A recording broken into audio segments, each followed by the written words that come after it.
On everything, I gotta live like a king. Hey, catch this rhythm. You feel that? That's called playerism.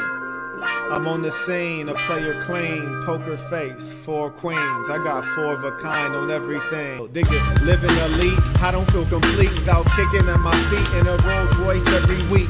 Baby, this is deep. Listen close when I speak. I need to at least, cause I'm too much. I'd be a fool if I love him. You'll be a fool if you trust him. Here with my niggas, we keeping it gangsta. Yeah, I'm a slayer, I'm just keeping it player.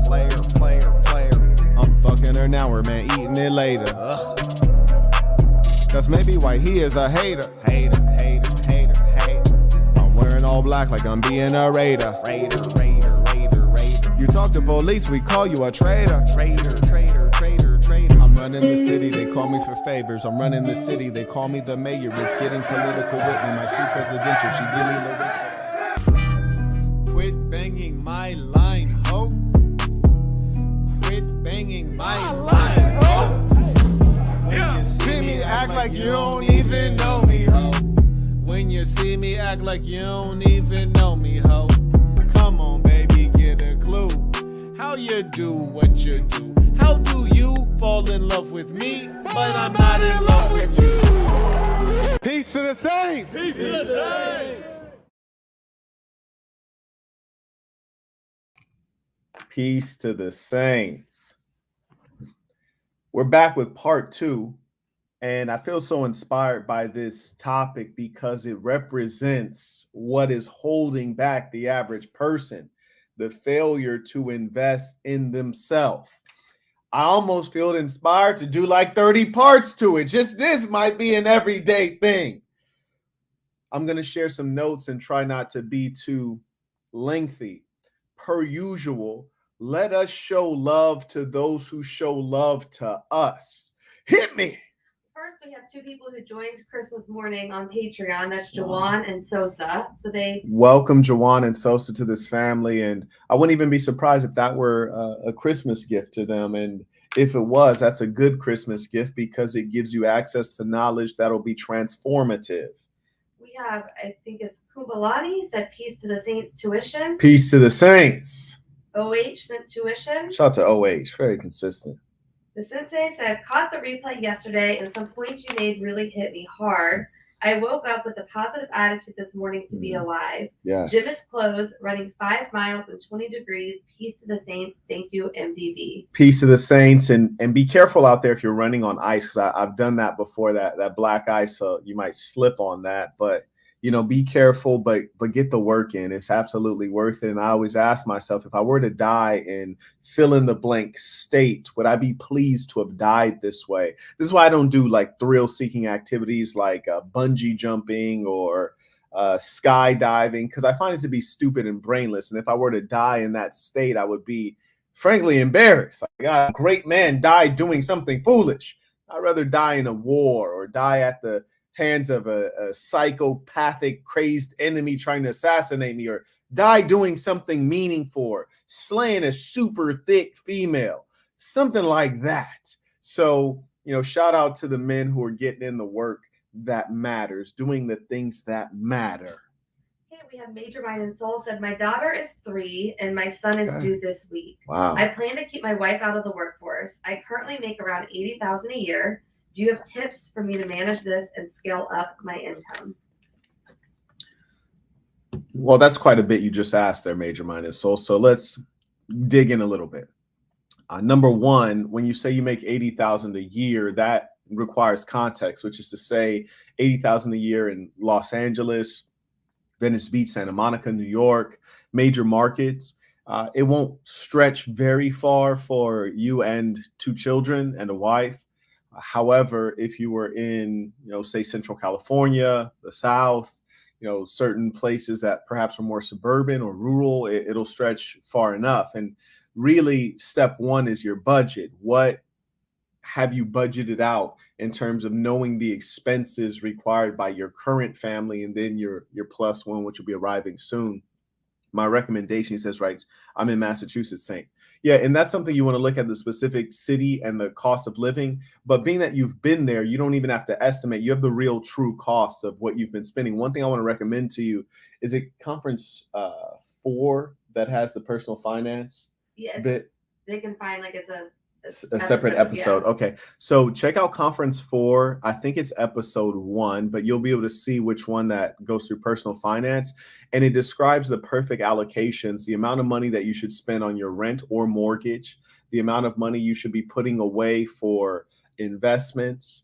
And it'll break them down between high risk and low risk investments that you can self-manage, the amount of money that you should be spending on expenses, things like utilities, foods, etc. Because a certain percentage of your monthly income should, your housing, for example, shouldn't go over a certain point. And so what you'll be able to do is see like, I'm spending too much in this category, which either means I need to reduce the cost of my rent or reduce the cost of my mortgage, or I need to make more money. Which of those moves is easier for me to make now? And I have to get to work on that now. It also talks about what your savings rate should be. And if you go through the whole lecture, it'll talk about 2 different setups in terms of your income. Because once you get to a certain amount of savings, it's not worth saving more money. That might sound crazy, but once you've saved a certain amount of cash money, then you should start putting your money to work more aggressively so that you can build significant wealth. I highly recommend you check that out for a deeper dive into finances. Congratulations on your expanding family. And I just linked that exact footage. Great. Absolutely. Thank you. Okay, we have none of the above said tuition. Shout to none of the above. Yeah, Sebastian said tuition, peace to the saints. Peace to the saints. And Dimitri said, peace to the saints, happy to catch a live. Indeed. Do you know the rapper Montana of 300 and his song Chirac? Chirac. No, I don't know that rapper. And Chirac. No, I don't know that rapper. I'm not familiar with that. I may have heard the name, but no, it doesn't come to mind. But I'll keep an ear out for it. Jay said, Mary Saint Miss, peace to the saints. Peace to the saints. Okay, on Cash App, we have Isaiah said, tuition, catch the replay, have work to do. Let's always get to the work. Austin says, peace to the saints. What will basic training consist of? Very good question. And you notice I've not been advertising it at all on purpose. In short, basic training will go through, of course, there'll be a physical aspect of it. So it'll be great. If you've witnessed any of the conference footage, optionally, we did some group workouts. This will be non-optional, be about part of core programming. So that's one aspect. Number 2, I'll be going through the tactics in terms of body language, posture, communication to convey power in social settings. We'll also be going through how to analyze threats. So threat analysis, perceiving the intentions of others, how to deal with it, and a number of other things. We'll also be conferring sainthood to a few folks who have reached that mark, which is basically the organization signing off on you and saying, hey, this guy is solid. We vouch for this guy. We know this guy's legal name. We know his background. If he comes to your city, welcome him into your home. This is a solid guy. And that's pretty much all I'm going to share on that. Okay, Khalil sent tuition. Shout out to Khalil. Jalen sent tuition and said, I appreciate you and what you stand for sincerely. Thank you, Jalen. Keandre says, ROI in Sasson is 100%, moving either to Colorado or Vegas. Let's work. JVR says, peace to the saints. Peace to the saints. Jaden said, thankful for you, Saint. Peace to the saints. Peace to the saints. Ricky says, one love and big props to MDB. Shout out to Ricky. He also came right back and said, peace to the saints all around as well. Indeed. We have H. Manuel said he sent $50. Bowler alert. He said, happy holidays, saints. Shout out to H. Manuel. Appreciate it. Happy holidays to you and your family as well. Julia says, peace to the saints. Happy holidays. Happy holidays to you. Will says, invest in your self-stream tuition. Yes. And Deontay says, tuition, tap in later. All right. We have CB says, ho, ho, ho. Peace to the MF Saints, tuition. We're going to keep spreading the ism. We belong to the family of the lion, tribe of the eagle. 2023 is ours. Yes. And we'll be unfolding plenty of new strategies to get things going. One thing I've observed is there have been some let's say, some algorithm issues that are affecting our work, but we're going to get this fixed. No worries. Okay, we have Rick came in via PayPal. He said, "Peace to the saints, Mary Saint Miss, tuition, doing my Keep It 100 challenge while listening to this live. And I'm grateful for being a part of the stand up community, the Assassin, and having you as a teacher." I really appreciate that. And shout out to the real ones getting their work in. I got mine in at, I think, like 3 a.m. You got to get it in. Just some things you can't let go. George sent tuition via Cashapp. Shout out to George. Very consistent. Carry on. Yes. And one of the saints had mentioned that he's moving to Colorado or Vegas. And I really want to commend you on that because, number one, to move is one of the most stressful experiences, according to the psychology data, right up there with public speaking, death of a loved one. But we must also know that everything that we call stressful, we've chosen to accept it as a stress. That's number one. And then number two, we also have to know that when you're moving towards something better, you're doing yourself a great service. I travel around the world, and every now and then I might stop somewhere where the weather's poor. Like right now, there's a city I wanted to check out, but it's quite cold outside. Now, when I'm in the cold, I never complain because this is what I signed up for. I flew into this city. And then there are people who are living in the city, and what do? Oh, it's so cold. It's so windy. Oh, this weather's no good. I can't wait till this is over. And I think you're in the most developed country in the world. You could take a Greyhound bus to greater weather. You could catch a flight at any time on any day to better weather. You could change your life by a mere choice, yet you would choose to sit here and complain about it. So I want to congratulate all of you who say, I'm not going to complain about my circumstance. I'm going to do something to change it because that power is within me. And know that there's a major difference between types of human beings. Those with a fixed mindset, meaning everything is fixed, nothing is changeable within me or outside around me. And then those with a growth mindset, those who say, I will take a chance, or I will take an opportunity, or I will take an action to make sure that the things around me are to my liking. And that is a powerful mindset. In fact, that's a godly mindset. And if you're a religious person and you know of God, you should believe God is in you, and you should exercise some of that God level power, which is to shape your environment. You don't have to live in a place where it snows if you don't like snow. Okay, St. Michael said, "Peace to the saints. Just met a Polish girl who is from a very wealthy family. Uh-oh. She is interested in a relationship. Her first move is to help me get my income level up so I can spend more time with her." First, wealthy. I'm not sure if there's a second part. Okay. That's a beautiful thing. I have an entire stream for the members at patreon.com/thesaintthecenter entitled "You Should Only Date Wealthy Women." And this is factual. This is one of the many things we can learn about the inherent wisdom of the female, which is to say that generally speaking, they would preference a wealthier male over one who is struggling. If you're holding consistent attractiveness, charm, personality, and all these other things, the wealth is the icing on top. Whereas males, we don't even factor this in when we're considering a mate. We unfortunately are thinking with the lower head, which leads us to lower outcomes. The rest of his, he sent another super chat to follow up. He said, "First wealthy girl I've ever dealt with. Do you have any tips for a situation like this?"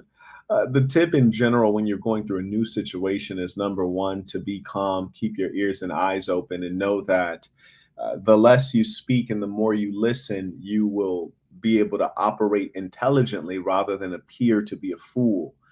We've both probably heard that when you are silent, there is doubt as to if you are a fool, but when you speak, you reveal your idiocy. So in your case, it's not idiocy, it might be ignorance of some things. And so I would just keep low key, polite, listen, and carry on from that. But I want you guys to all understand that wealth doesn't make someone superhuman, especially if they didn't earn the wealth. She's probably just a typical girl. But what wealth does do is it provides opportunities. It provides the ability to exercise power, to make choices.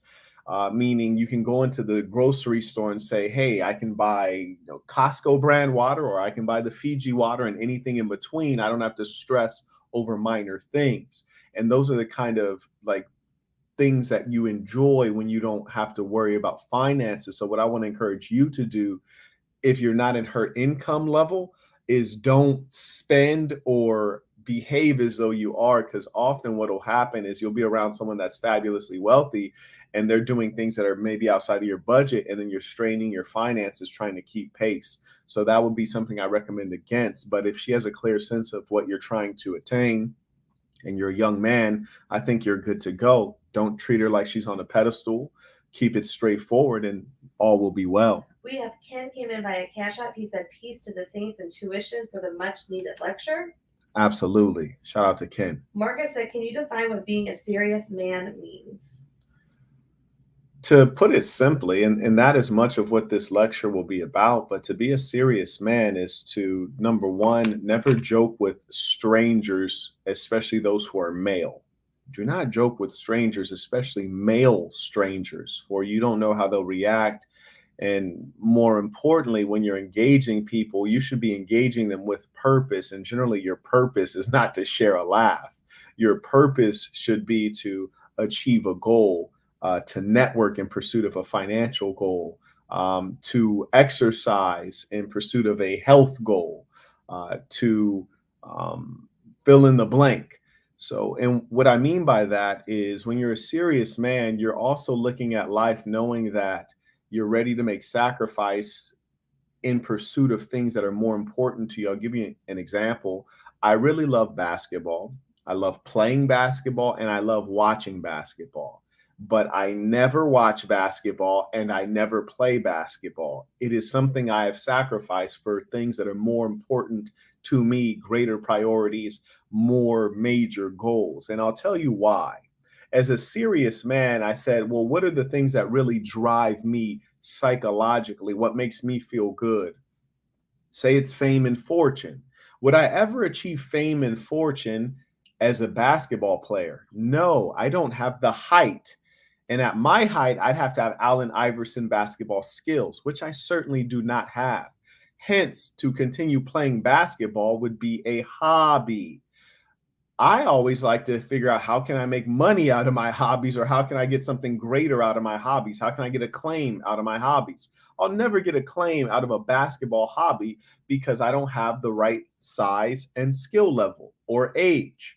So I set that aside. Watching basketball, that makes me $0, gets me hyped up for a moment, but gives me nothing in return. It's an idle activity that a lot of folks engage in. So I've swept that aside as a serious man. Perhaps as a child, feeling that I have more leisure time or unstructured time, not pursuing my destiny, then maybe I would watch basketball because my feet are not motivated by something greater. Being a serious man means that you think before you speak. You do everything with intention. That is seriousness. Being a serious man means that when you're walking out in the public, you're scanning the environment to see who's in the environment and to analyze these different personalities like that.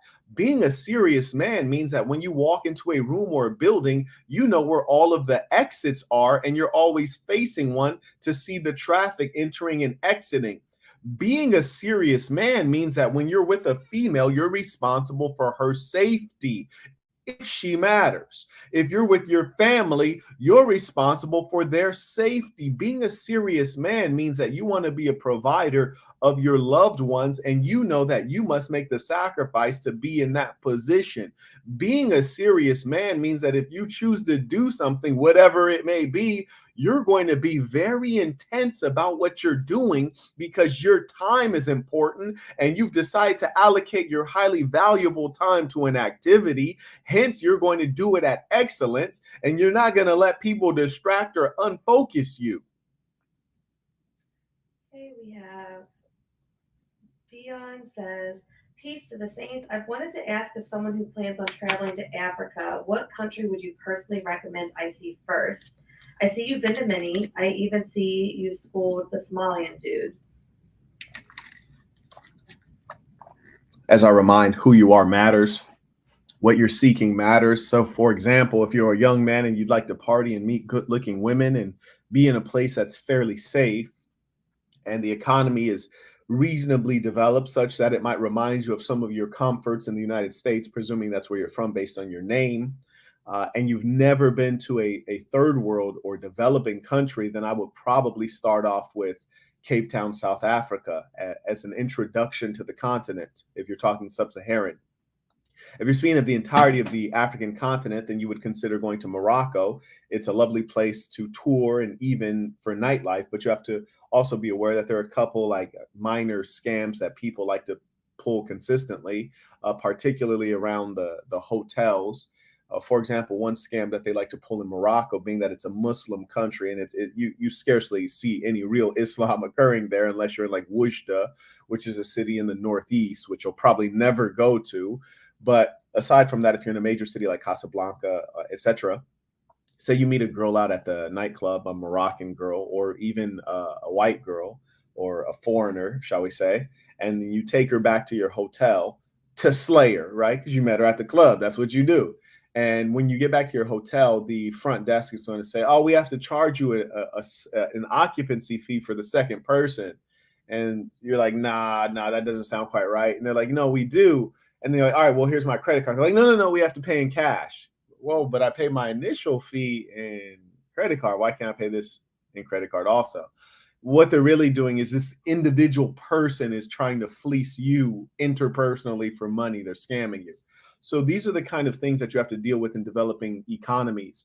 And I want you to understand that. That's why I talk about culture so much. Though human beings are much the same, culture matters, and it's a thin veneer that's on top of us due to the leadership in our society, our immediate society. And in developing countries, undoubtedly, people are less developed. The economies are less developed. The people are generally less developed. And that's why you encounter this kind of scamming. And obviously, the poverty is a factor. But truth be told, the poverty in Morocco is not so great that the front desk attendant needs to scam you. But those are the kind of things you need to be sharp and aware of. Okay, on PayPal line it says, do you think it's likely that a World War III would occur in the near future or in this lifetime? No, it will not occur. Okay, carry on. The gentleman had asked about a serious man. It's your responsibility as a serious person, man or woman, is to work on yourself and to work for yourself. When we say work on yourself, that is to make yourself a greater person intellectually, physically, improve your standing through networking with important individuals who hold power. To work for yourself means you're either working on an entrepreneurial venture of your own, or you are being an intrapreneur, which means that whatever business you're working within, you're taking leadership within that business. You're trying to innovate within that business so that you can gain skills and experience at the expense of the company, not to hurt the company, but rather saying that they're paying you an hourly wage, but you're learning new skills while they're paying you to do that. And you're learning skills that you can take with you. They're called transferable skills. You can use in a business or you can use in a different job. And remember this, like say you're in sales, right? And you work at a car dealership, which I've never done. This is an example. And if you're in sales at a car dealership and you talk to a number of customers, you should be keeping all of their information if you're making good impact on them, because if they've done business with you once and they trust you, they might do business with you again if you moved to a different car dealership, or maybe because they trust you and you sold them a good car and you were honest and straightforward, they might have a cousin who's shopping for a car or an aunt. And so you maintain that contact and that rapport with that person because you're making an investment in yourself, so that if you leave the dealership, you also take with you the value of those potential sales leads and sales prospects, which is to say, even if you work for someone else, you always work for yourself, because you're asking, how can this benefit me? How can I gain skills here? How can I do a better job? How can I be better networked so that I can utilize this in my future? The problem is that most people don't work on themselves and they don't work for themselves. You're a fool if you think just because you have an employer, you don't work for yourself. That's very foolish. And that's the same kind of person who will be the first to be let go when you have a hiring freeze or when you have layoffs, which is something that has occurred a little bit in this current economy. Furthermore, I want to talk a little bit about sacrifice. I mentioned that I sacrificed basketball because it takes up too much time and doesn't give me anything back. You always have to know that. You need to love the things that love you. I loved basketball, but basketball didn't love me. I couldn't use basketball for anything except basketball. Boxing, I can use for a lot of things. You guys have observed this in the social media space. You never see two YouTubers get into a conflict and then say, hey, let's play a one-on-one basketball game for money, or let's play a one-on-one basketball game to settle this conflict. But they often say, let's have a one-on-one boxing match to settle this conflict. Now, just imagine the difference between some goofy YouTuber who's spending all of his time playing basketball and a guy like me that spends a lot of time boxing. And then there's a conflict and they say, hey, let's have a charity boxing match. I'm like, oh, sure thing. And then we have a charity boxing match. I'm going to beat the snot out of them because I have so much preparation in the tank. You dig? So boxing loves me back, which is to say, even as an amateur boxer or as a semi-professional boxer, or even as an entry-level professional boxer, you can turn your skill into money. Basketball, you cannot turn into money as a regular Joe. That's always how I'm thinking is, how does this add up? That's like a metaphorical question. What does this add up to? So boxing, I can still monetize if I wanted to.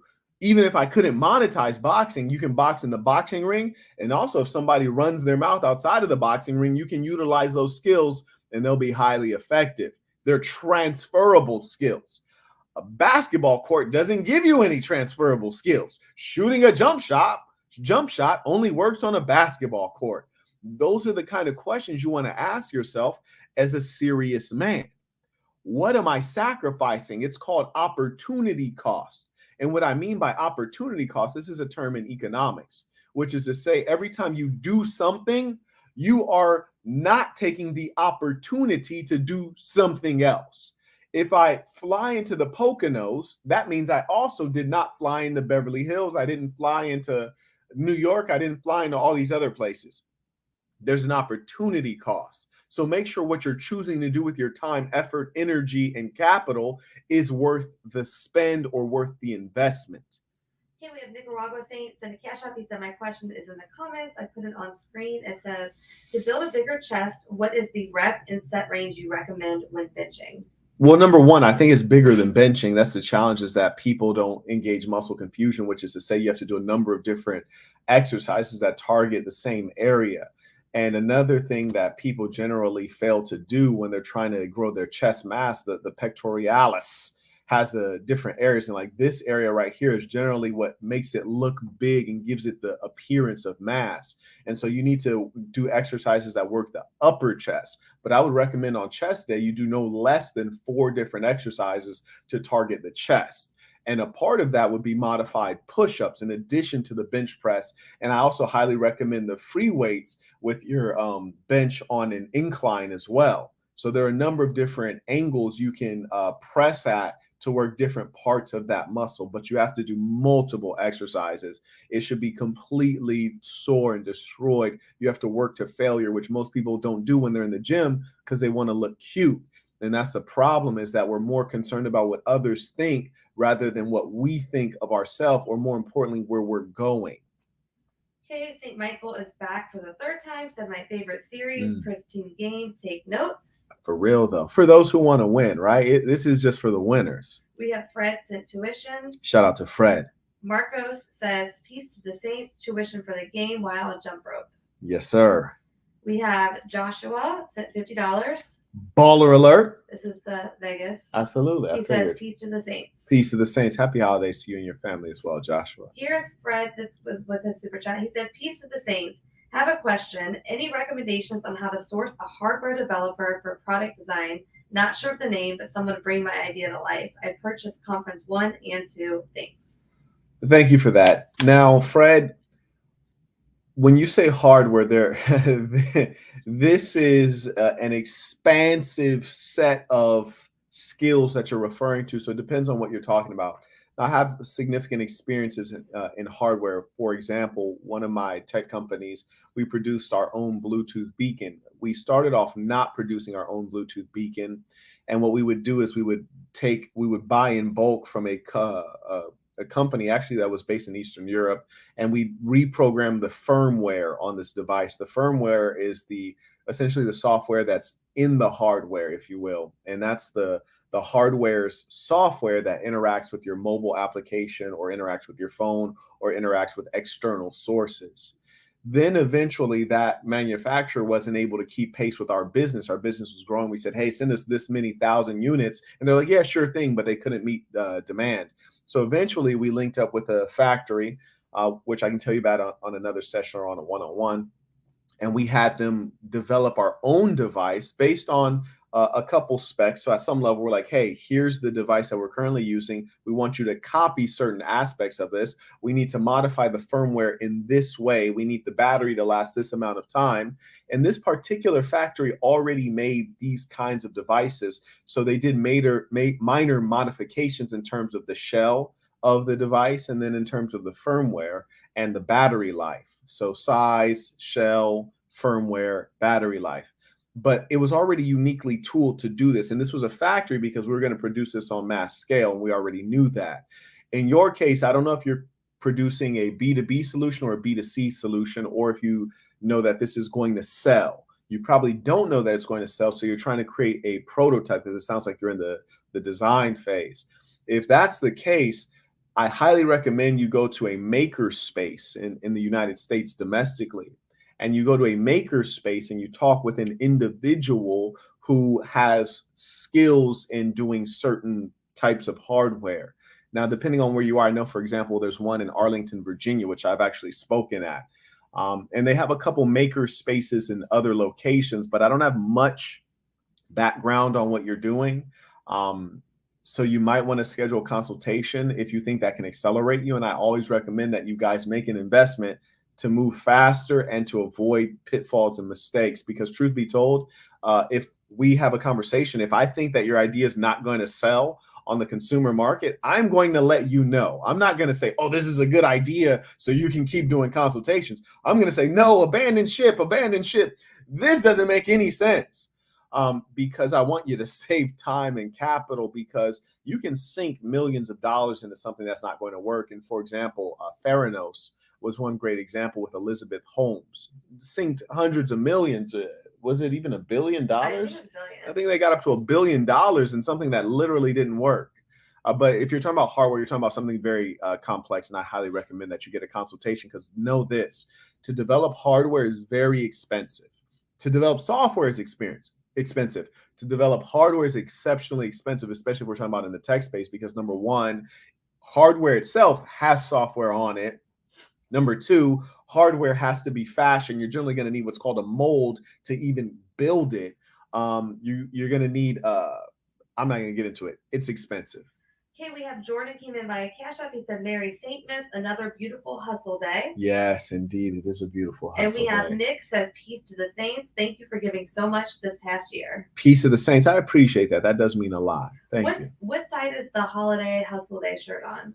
I believe that is on, it's either on sasmbrand.com or MDB label. I'll look for Lincoln. That's a perfect shirt for a day like today. Yeah, I think it's on sasmbrand.com. I actually got the MDB label tank on. You dig? I'm going to get this working on this one. Well, you're right. I should have had the other one on. Yeah. In a real way. Carry on. So what I want to talk to you guys about is the sacrifice piece. Most individuals, what really separates a saint from an average Joe is the concept of sacrifice and self-control. Most people don't want to sacrifice the things that others are doing. So which means you're going to be different. Most human beings, they want to blend in. So for example, one thing I used for a time when I could not control myself is I used a Google Chrome. Google Chrome is a browser on your computer. I used a plugin that's called, I think it was called Facebook Kill Feed. So it would allow you to go to Facebook, but it would remove the feed. So you couldn't see anything that anyone else was posting, which essentially limited me to, when I would go on Facebook, it was for communications and generally business communications, because people I deal with interpersonally can text me or DM me on a platform that I use socially, which I never use Facebook socially. And the reason I do that block feed, is because I know that endless scrolling is a waste of my time. And I needed to sacrifice that. And some people look at my Instagram account and I'm not following anyone. It's because when it started, I observed that Instagram was a platform where women are posting semi-nude photos, and I didn't want to be distracted by that kind of thing because I know as a human male, I could be distracted by such imagery. And so I never followed anyone because I didn't want to see what they were doing. I didn't want to see what they were up to. I wanted to figure it out as a business tool. Now, I know some people tend to follow folks who are inspirational, who post meaningful content, things like that. That's a beautiful thing. It just so happens when I had started my account, I never followed anyone because, a lot of the people who were adding me were females. This is before I was like doing online content. Now it's like all dudes who follow my content. I'm like, where the hoes at? But the point is, you're choosing to be focused. And if you find that you lack self-control, which sometimes we do, you put in place a mechanism to help you control yourself where you are weak until you become strong. Now, if I go to Facebook, I don't even look at the feed. Oh, I'm here to send a message to so and so. Boom, message sent out. I'm gone.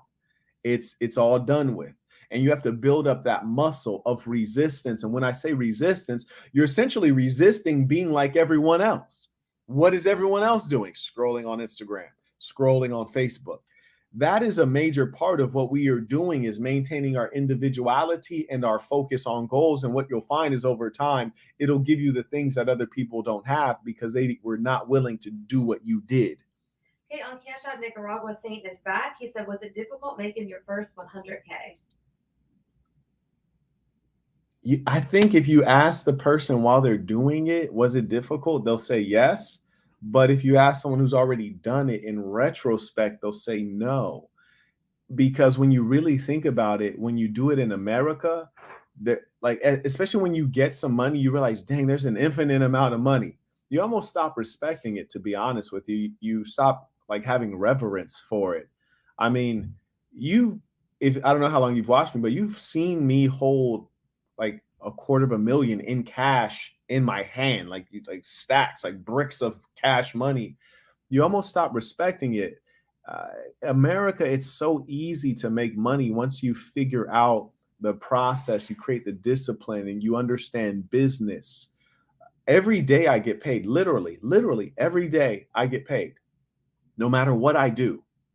I might get a stock dividend. I might get a product sale. I might get one of my tangibles, maybe merchandise. I might get a book sale. I might get a subscription sale. I might get an investor on one of my businesses. Every day I get paid. So I might get some advertising revenue on something. Every day I get paid. And so once your money machines are set up and running, you think like, wow, this is so easy. So was it hard? No, because I did it in America. I didn't make my money in Somalia where there's not developed markets. I didn't make my money in the United Kingdom where they tax you to death. I didn't make my money in Antarctica where there's not a significant number of human beings to consume my products. I made it in America, which is the easiest place to be successful. If you're not successful in America, it's because either A, you don't want it more than anything else, or B, you're not making the requisite sacrifices or teaming up with the people who have the know-how. So it was easy in retrospect. But if you asked me while I was working, I would say it was difficult. And you have to also remember, I came up out of actual poverty, not like fake poverty where people are like, oh, my family only has one car. I didn't grow up in fake poverty where people say, I tried to start a business and I moved back in with my parents into their basement. Like, no, like my father was in prison. My mother was homeless. You know what I'm saying? Like, that's what, when I was coming up, like I didn't have those luxuries. So it was easy considering that it was America. But if you would have asked me during it, I would say it wasn't easy. But as a mature man, I think back like, yeah, that was easy because it was within my capability. You see, like it was within what I could do. OH came in with more tuition.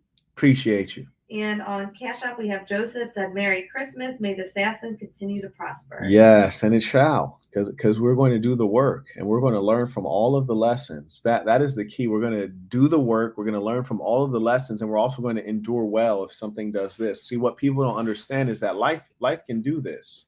Life can do this. When you come down to the dip, are you going to fight like a champion during the downtime? See, you fight like a champion during the uptime. You also fight like a champion during the downtime. And that is the great question for all of us. Okay, there's someone that keeps saying PayPal. We've addressed both PayPals that we've received. We have the emails pulled up. If we receive it on PayPal, we will read it.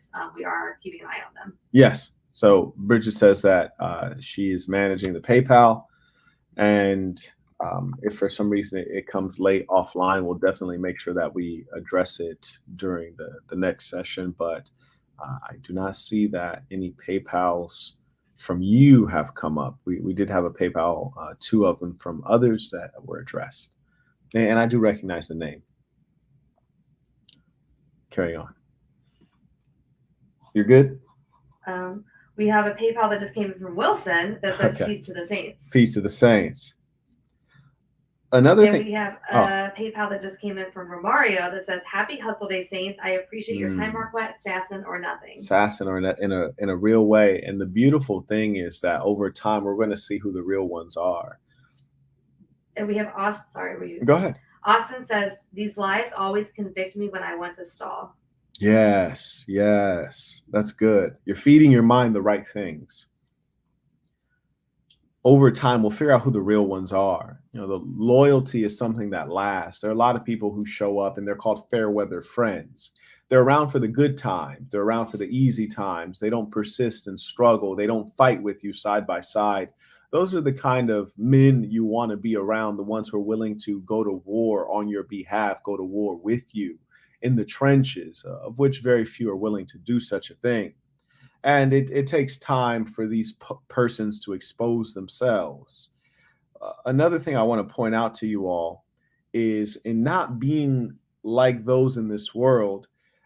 For example, people engage in a lot of idle activities. And I'm going to give you an example relating to Christmas now. For example, people will give you a Christmas card. Let's be honest. You've lived, 25 Christmases, 30 Christmas as an adult, maybe. All those times you gotten Christmas cards, where are they today? You don't know. You threw them in the garbage eventually. Maybe you put them on your refrigerator for a couple of weeks. But eventually they were lost or discarded because they have no value. You're giving someone a piece of paper with a sweet little note, which they probably won't keep. And even if they're a hoarder like your grandmother and they keep all of the Christmas cards, they're not going to look back over them. It's a waste to receive the card. It's a waste to give the card. It might provide a temporary feeling of awe from a dimwit to a dimwit, but 9 out of 9, there's no value in the card itself. But here's the funny thing, even the gift, generally, there's no value in.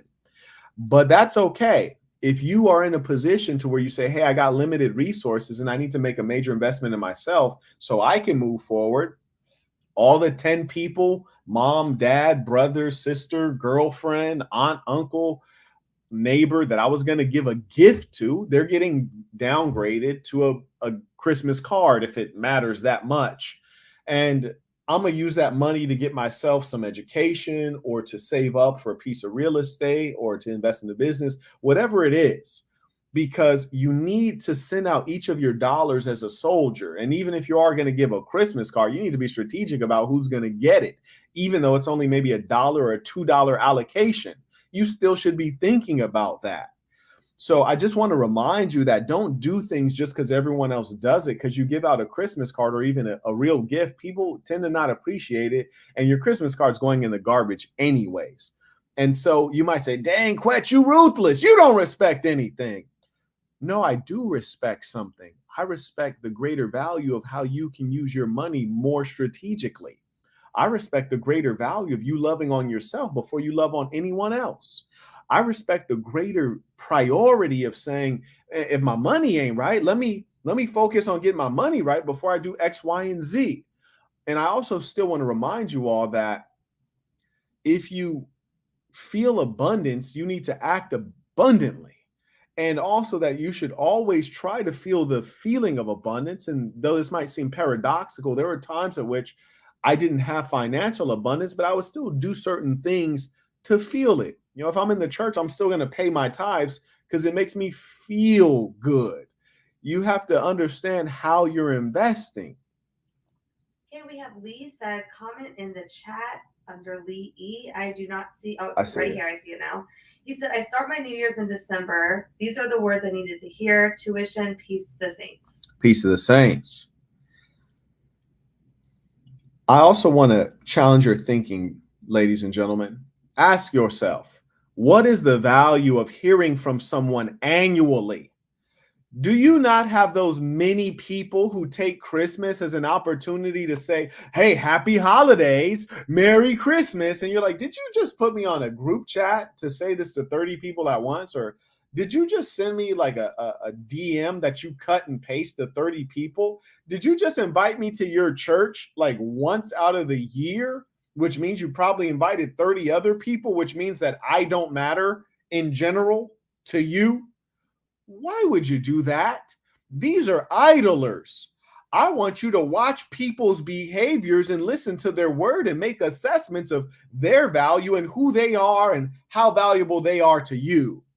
Yeah, because absolutely, there's some people who texted me Merry Christmas, and maybe the saintly thing to do for a fool would have been to text them back, Merry Christmas to you. But instead, the thing that was wise for me was to say block and block and block. Marquette, why would you block someone wishing you a Merry Christmas? Because I ain't heard from this fool in 2 or 3 years. Why are they wasting my time getting my mental attention so that my mind says, who is this? Whose number is this? Oh, I wonder what they're up to. Oh, maybe we should have a phone conversation. No, none of those thoughts are relevant. Those are all wasted thoughts and wasted time. Don't message me one time a year with something irrelevant. I don't need once a year friends. Why? Because if I ever need a favor, you're not going to do it. Someone who messages you once a year is not going to lend you $1. They're not going to help you change a flat tire. They're not going to come to your house when you're moving to a bigger house to help you carry furniture. They don't really mess with you. So if they're messaging you once a year, they're probably worth blocking. No disrespect, but we're just trying to deal with what matters. Huh? Okay, Austin sent a cash app. He said, gym is closed. Throw a number and I run it in miles. I should have had you pick the number first. 13. 13? Yes. Austin ran a half marathon. 13 miles. Hopefully in good weather. I wouldn't tell you to do that in cold weather. I think he's on Pacific time. If it's warm weather, run 13. That might inspire me. What if it's cold weather? And if it's cold weather, give me 5. Give me 5. Oh, that's a lot? In cold weather? Girl, knock it off. Give me 5. He said it's 40 where he is. Degrees? Yeah. Give me 5. Understand that I don't even know what this word is I wrote. Mastery. Yes.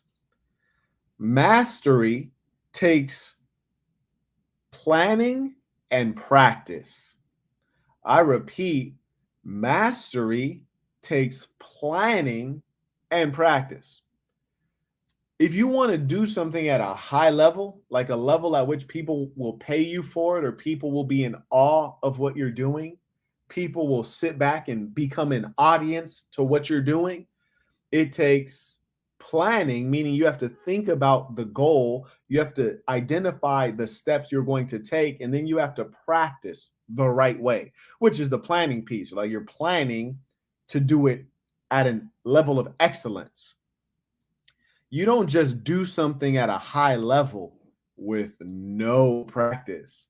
That's how I can tell people who are going to be underachievers when they see someone do something at a high level and they think, oh, I can do that. No, you can't.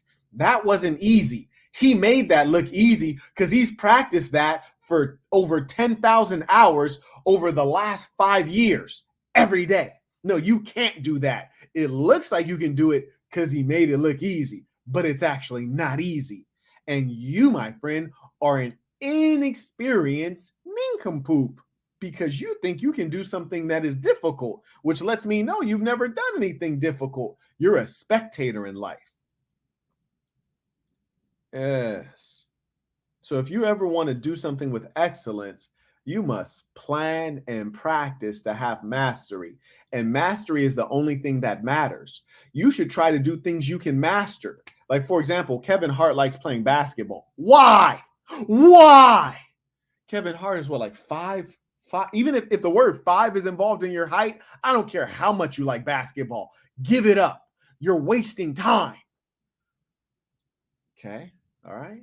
You know, like let's focus on other things. Now, I'm sure he's put his 10,000 plus hours into comedy. That's beautiful. He's 5'2". 5. Oh, Lord. Oh, Lord. It get like that. Yeah, I wouldn't waste time with basketball. That's just me, though. If I was him, I'd be trying to figure out how to use knives better. You dig? If I was 5'2", I'm like, how do I use a knife real well? That'd be the training I'd be focusing on. We have Linus back on PayPal. He said, if I want to become a millionaire before 30, he's 22 now. Okay. Would it be That's better? Plenty of time. Would it be better to devote the next 5 to 10 years becoming a 7-figure high-ticket closer and then invest the money I make into real estate and crypto? Or would it be better to dedicate those years to building a product-based business? A product-based business for sure, because you've heard of cryptocurrency crashing. You've heard of real estate crashing. There's certain products that don't crash. There's some certain product categories that just don't crash. The spam, you ever heard of spam? It's that, I don't even know if spam is real meat. Is spam real meat or fake meat? Whatever the case is, it's a meat type product that essentially poor people eat spam, unless do rich hillbillies eat spam? I've never heard of anyone eating spam. You've never met a real human that eats spam. It says it's cooked pork. So it's cooked. Oh, that's vile. Anyways, certain product categories don't crash. Furthermore, if you're able to diversify across product categories, your business, your money machine is never going to crash. Cryptocurrency crashes all the time. One, there's no underlying asset to it. And then stock crashes periodically on a cyclical basis, not to say don't invest. And then real estate, we know, crashes really badly sometimes. And we saw this, what was that, around 2009, the last major crash was? Yeah. Yes. So these are all things that crash, and these are also what you'll hear from the general public. And the general public is generally broke. Don't take advice from commoners or advice from people who don't really have it. So you hear crypto and people talk about it because it seems like an easy way to get rich quick. I can't tell you how many average, dim-witted, uninformed people tell me about how they made money on crypto. And I'm like, well, where's the money at? You're like, and if you've been following me for any amount of time, you may have heard the following story, which I'll recount to you briefly so that you might gain some insight. I was at a luxury apartment complex, and I was sitting in my car charging my car. And a young man whom I'd seen around the building before, he walks and he's there with he has a couple kids, or at least one kid I know, and a wife who has some huge knockers and for sure wants me to smash her. But anyways, he walks up and he says, "Hey man, this is my dream car." I was like, "Oh, that's cool, man." And in my head, I'm like, "Bro, get away from me, man. Like, I've seen you around here many times. You never say hello. Like, I don't say hello now, bro. Get up out of here." Like, I'm off of that no new friends. You dig? Like, if I don't mess with you, I don't mess with you. If I don't know you from anywhere, if I did not find you to be pleasant when I first encountered you, don't come talk to me because I'm in a $180,000 car, bro. Kick rocks. But anyways, he says, "It's my dream car." He's like, I made $1 million this year on crypto, and I'm gonna save up a little bit more and I'm gonna get this car. And I was in my head, I was like, if you made $1 million just this year, you should be able to get this car. Like, what are you talking about? Like, this car is $180,000. You made $1 million and you're $1 million earner. You should be able to get this car without any worry at all. Get the car. Keep earning $1 million a year. What's the issue? The issue is he didn't make $1 million this year. So being that you don't have $1 million, you're not about to allocate $180,000 merely to a car. You're not going to do that if you don't make $1 million at least per year. So he's lying. So I say that to say he'd probably lied to a whole lot of people. But one thing you can't do is you can't lie to people who have experience, because I know how much money you should be making if you're sitting in a $180,000 car. And if you made $1 million this year, you could be sitting in a $180,000 car. But the thing is, you didn't make $1 million this year. You didn't do any magical crypto deals this year. That's why you're here and you have a wife and a kid and you're living in an apartment, which is probably like less than ideal for someone who has $1 million a year. If you have $1 million that you're bringing in the door a year, you should probably have a couple pieces of real estate. So people are out here lying is what I'm telling you. There you go. Okay, we have Vicente's back and said, I did my first 2.5 miles listening to hip hop or hop hop, meditated 15 minutes. The live started only second half of the run. The second half was completed at a much faster pace because the ism keeps me motivated. That's beautiful. That's real right there. We have Hayden said, thank you, Marquette, for putting that fire in my belly to help me get after it every single day. Yeah. Shout out to all the ambitious saints. Shout out, man. Shout out to the real ones out here. None of the above is back again and said, damn, I love playing b-ball recreationally. Right. I hear you. Yeah, me too. Yeah, I used to be out there thinking I was Kobe, bruh. Yeah, I used to be in LA Fitness going, yay, yay. Yeah, man. And then I realized, like, wow, what does this pay? This doesn't pay anything. I used to be out there with my old lady on the sideline. You heard me watching me like just ball these boys up and feeling good too. Like a scout was out watching me. But there is no scout watching you. You're just in there going really hard for no good reason. And I don't want to be a killjoy, but I'm saying find a greater joy that you can align with something that's productive or profitable. Those are two good P's: profitability, productivity, prosperity. Those are the kind of P's I like. It is. Okay, we have Tyler sent a Cashapp. He said, tuition, happy holidays. No, okay. Okay. No need to read out loud. Okay, gotcha. Thank you. One thing that you'll find with people who are underachievers is they have a long blame list. They have many complaints. I hope you don't hear me complaining much about my circumstances. Well, one, because it would be ridiculous. My circumstances are really good, very favorable. But average people, they're complaining. And what you'll observe is that it's always external. They're complaining about the government, the taxes, the weather.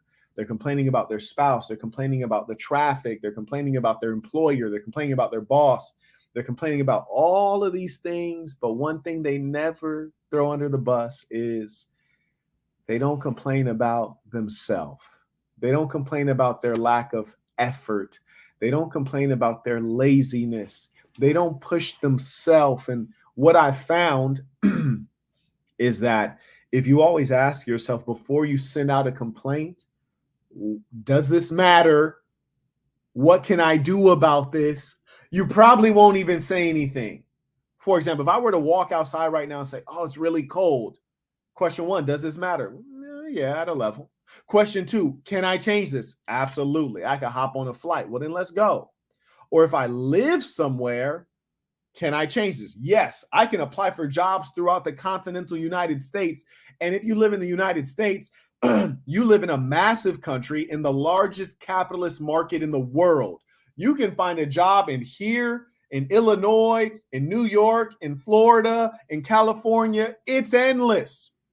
Conversely, if you lived in, say, Albania, the economy's not very strong. You might be able to apply for jobs around the country, but you probably ain't going to get one because there's not a lot of them and there's high competition. And more importantly, if you live in a country like, I don't know, say Burundi, it's a small country. You go from end to end of Burundi, it's the same weather. The country's small. You're in a massive country with tremendous opportunity. If you're complaining about the weather, what you're really complaining about, but you won't admit it, you're complaining about yourself, your own laziness. Too lazy to get a job somewhere else. Too lazy to get on a Greyhound bus. Too lazy to take some risks. Too lazy to go out and do something different. Okay, we have Lee back on Cashapp. Said, Marquette, how do you feel about golf? Peace to the saints. Golf is something that I tried very seriously, and I wasn't improving as fast as I would have liked, and the game is very expensive. And I was playing obsessively because I wanted to get good very quickly, because at the time I was doing business with a lot of older gentlemen who I thought played golf, and I thought golf was a major networking opportunity, which it may or may not be. But truth be told, I've never found that I was disadvantaged because I don't play golf. But it's an expensive game, and it is a game of leisure. It's a slower game. It's a game where there's much time to talk and have conversation. And it's just a pastime as any other pastime.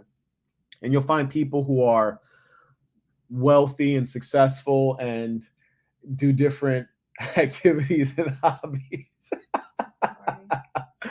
and golf is just one of them. So I think it's been overhyped, to be honest with you. Carry on. Every day you should ask yourself, what are you attuned to?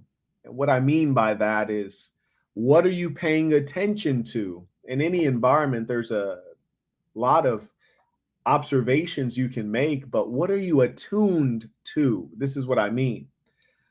I came into a city that I wanted to go to, and I was noticing the real estate is underdeveloped. There are a lot of vacant lots, and I also noticed the urban planning is not very good. The streets and freeways are zigzagging, it's not very walkable. And I was asking myself, how could someone make $1 here? I noticed there's some beachfront property which is available. There's a lot of shaggy or shabby looking buildings along the beachfront. And I was asking myself, how much would it cost to tear this down and build something? What is this land going for? And yes, it's cold right now, but how many months out of the year is it cold here? What's the temperature of this water? Is this water on average colder than the water in Venice Beach? And those beaches are always populated. What can be done with this? I'm attuned to the financial opportunity here. I've actually studied this particular city. I've seen that the city has had boom and bust throughout the history of this nation. And I was attuned to what's the opportunity? Could I envision myself being here?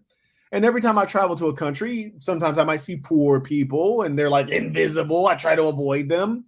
And I see wealthy people and I ask myself, if I was in this country, what would I do here to become like you? Or what are you doing? Not that I want to duplicate it, but I want to understand the greater structures here and the power plays to be done. So I say, what are you attuned to? What are you paying attention to? People often are paying attention to the wrong things. Well, by wrong things, I mean it's not aligned with any greater goal. They're allowing their mind to run freely in a bad way. None of the above is back and said, you the ones pulling up to LA with all the accessories with the laugh face. And then said, on a serious note, what is the amount where saving more money is pointless? That's in the conference 4 footage that we posted the link there. And the reason I'm not just going to say that is because it would not help you for me to tell you one piece of something that is a part of a system. And what I mean by that is if I say, oh, you need to save this amount of money, well, then I need to explain why. Save this amount of money because you're going to do this with the excess. And I'm not going to go into that amount. So I don't want people to have a portion of the information and not be able to do anything with it, because to just tell you one part of it would not be helpful to you. Just like if I told you how to fire a gun, but I didn't tell you how to put a gun on safety, well, you're going to pick up the gun, you know how to fire it, but now you don't know how to put on the safety mechanism. So now I've not empowered you to protect yourself. I might have given you some information that could potentially be dangerous because you have an incomplete picture. And it's Conference 4, Episode 1. Conference 4, Episode 1. And we broke them down in the episode, so it's lower cost for people. And it's linked in the chat again. Indeed. We have on Cashapp, Jonathan said, peace to the saints. Peace to the saints. Carry on. Oh, OH is back again. I think this is his 3rd or 4th. A shout out to OH. So I always want you all to be attuned to the correct things. And I want you to identify with the correct groups of people. And what I mean by that is hierarchy is a real thing. Self-identity is a real thing. And when I travel around the world, when I observe the different income strata, I always identify with the top. And those are the people I want to associate with. Those are the restaurants I want to go to. Those are the neighborhoods I want to stay in. When I'm flying into a country and if I have some contacts there, I say, hey, what's the best neighborhood? That's where I want to stay. I want to stay in the best neighborhood. And I don't even care if I have to stay at the grimiest place in the best neighborhood. I'd rather stay at the grimiest place in the best neighborhood than stay at the best place in the grimiest neighborhood. And those who are intelligent can understand what I mean by that.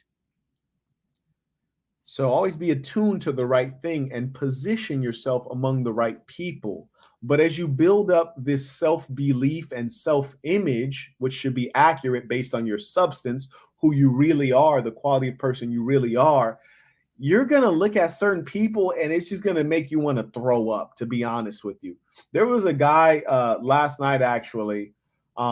He just made me want to throw up. Like, he's like lingering by me. And I so much don't like to be around ugly and broke people. I'm not even gonna lie to you. I was like, bro, look out, man. Like, you get away from me, bro. Like, don't even stand by me, bro. And he like seemed to get mad and offended. I'm like, bro, you don't need to be mad and offended. I'm over here doing something. You're just lingering. Like, I don't want you by me. I don't trust broken, ugly people. Get away from me. I don't want that energy around me. We not the same. We not about to become friends. Don't ask me what kind of sneakers these are. If you don't know what kind of sneakers these are, there's a good reason you don't know. Because it's out your budget and it's out the budget of everyone you know. Because you don't have them and you never seen them before. That should tell you something. Go home and do a Google search, but stop trying to talk to me, brethren. Stay away from me. And you might say, Marquett, you're a jerk. No, he ain't present himself right. Which is to say, you need to be clean cut, line your joint up, you dig, shave your face or make it look neat, but don't look like a homeless person walking up to me asking me what kind of tennis shoes I'm wearing when I'm wearing tennis shoes that cost thousands of dollars. It's a waste of my time to tell you that. You don't look like you can afford these shoes. Why are we going to waste our time with this conversation? I say that to say presentation is important. Like, it's meaningful to look neat and to look like you washed your face before you talk to somebody in general, especially someone who looks like they're doing all right in life. I highly recommend you take care of yourself. Presentation is important. I'm sorry, I was having like a flashback because so badly I just wanted to haul off and I just wanted to beat the snot out of this little guy so badly. I held it in. I held it in. If we were outdoors, I'm not gonna lie to you, I would have probably just snuck him one time, just one shot, took him out, and would have tried my best to refrain from stomping him into the ground. Anyways. Okay, we have Mr. Man in Action. This is Amazon gift card. So I think he sent you an Amazon gift card through Cash App.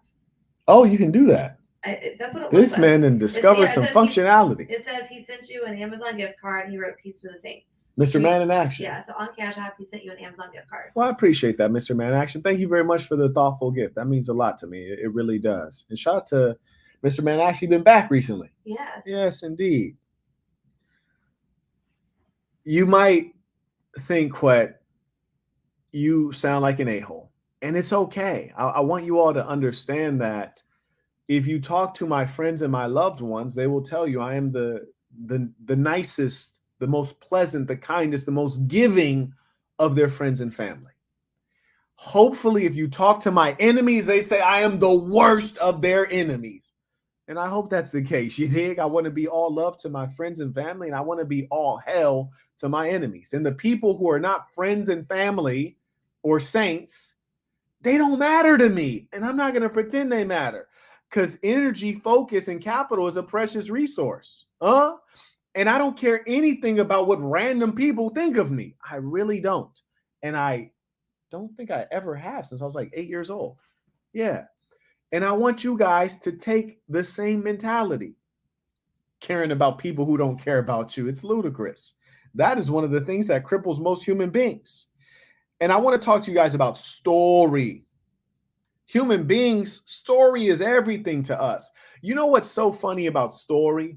Story is so important that we believe things we've not seen. We believe it to be true. Did you see somebody land on the moon and walk on the moon? You didn't see that.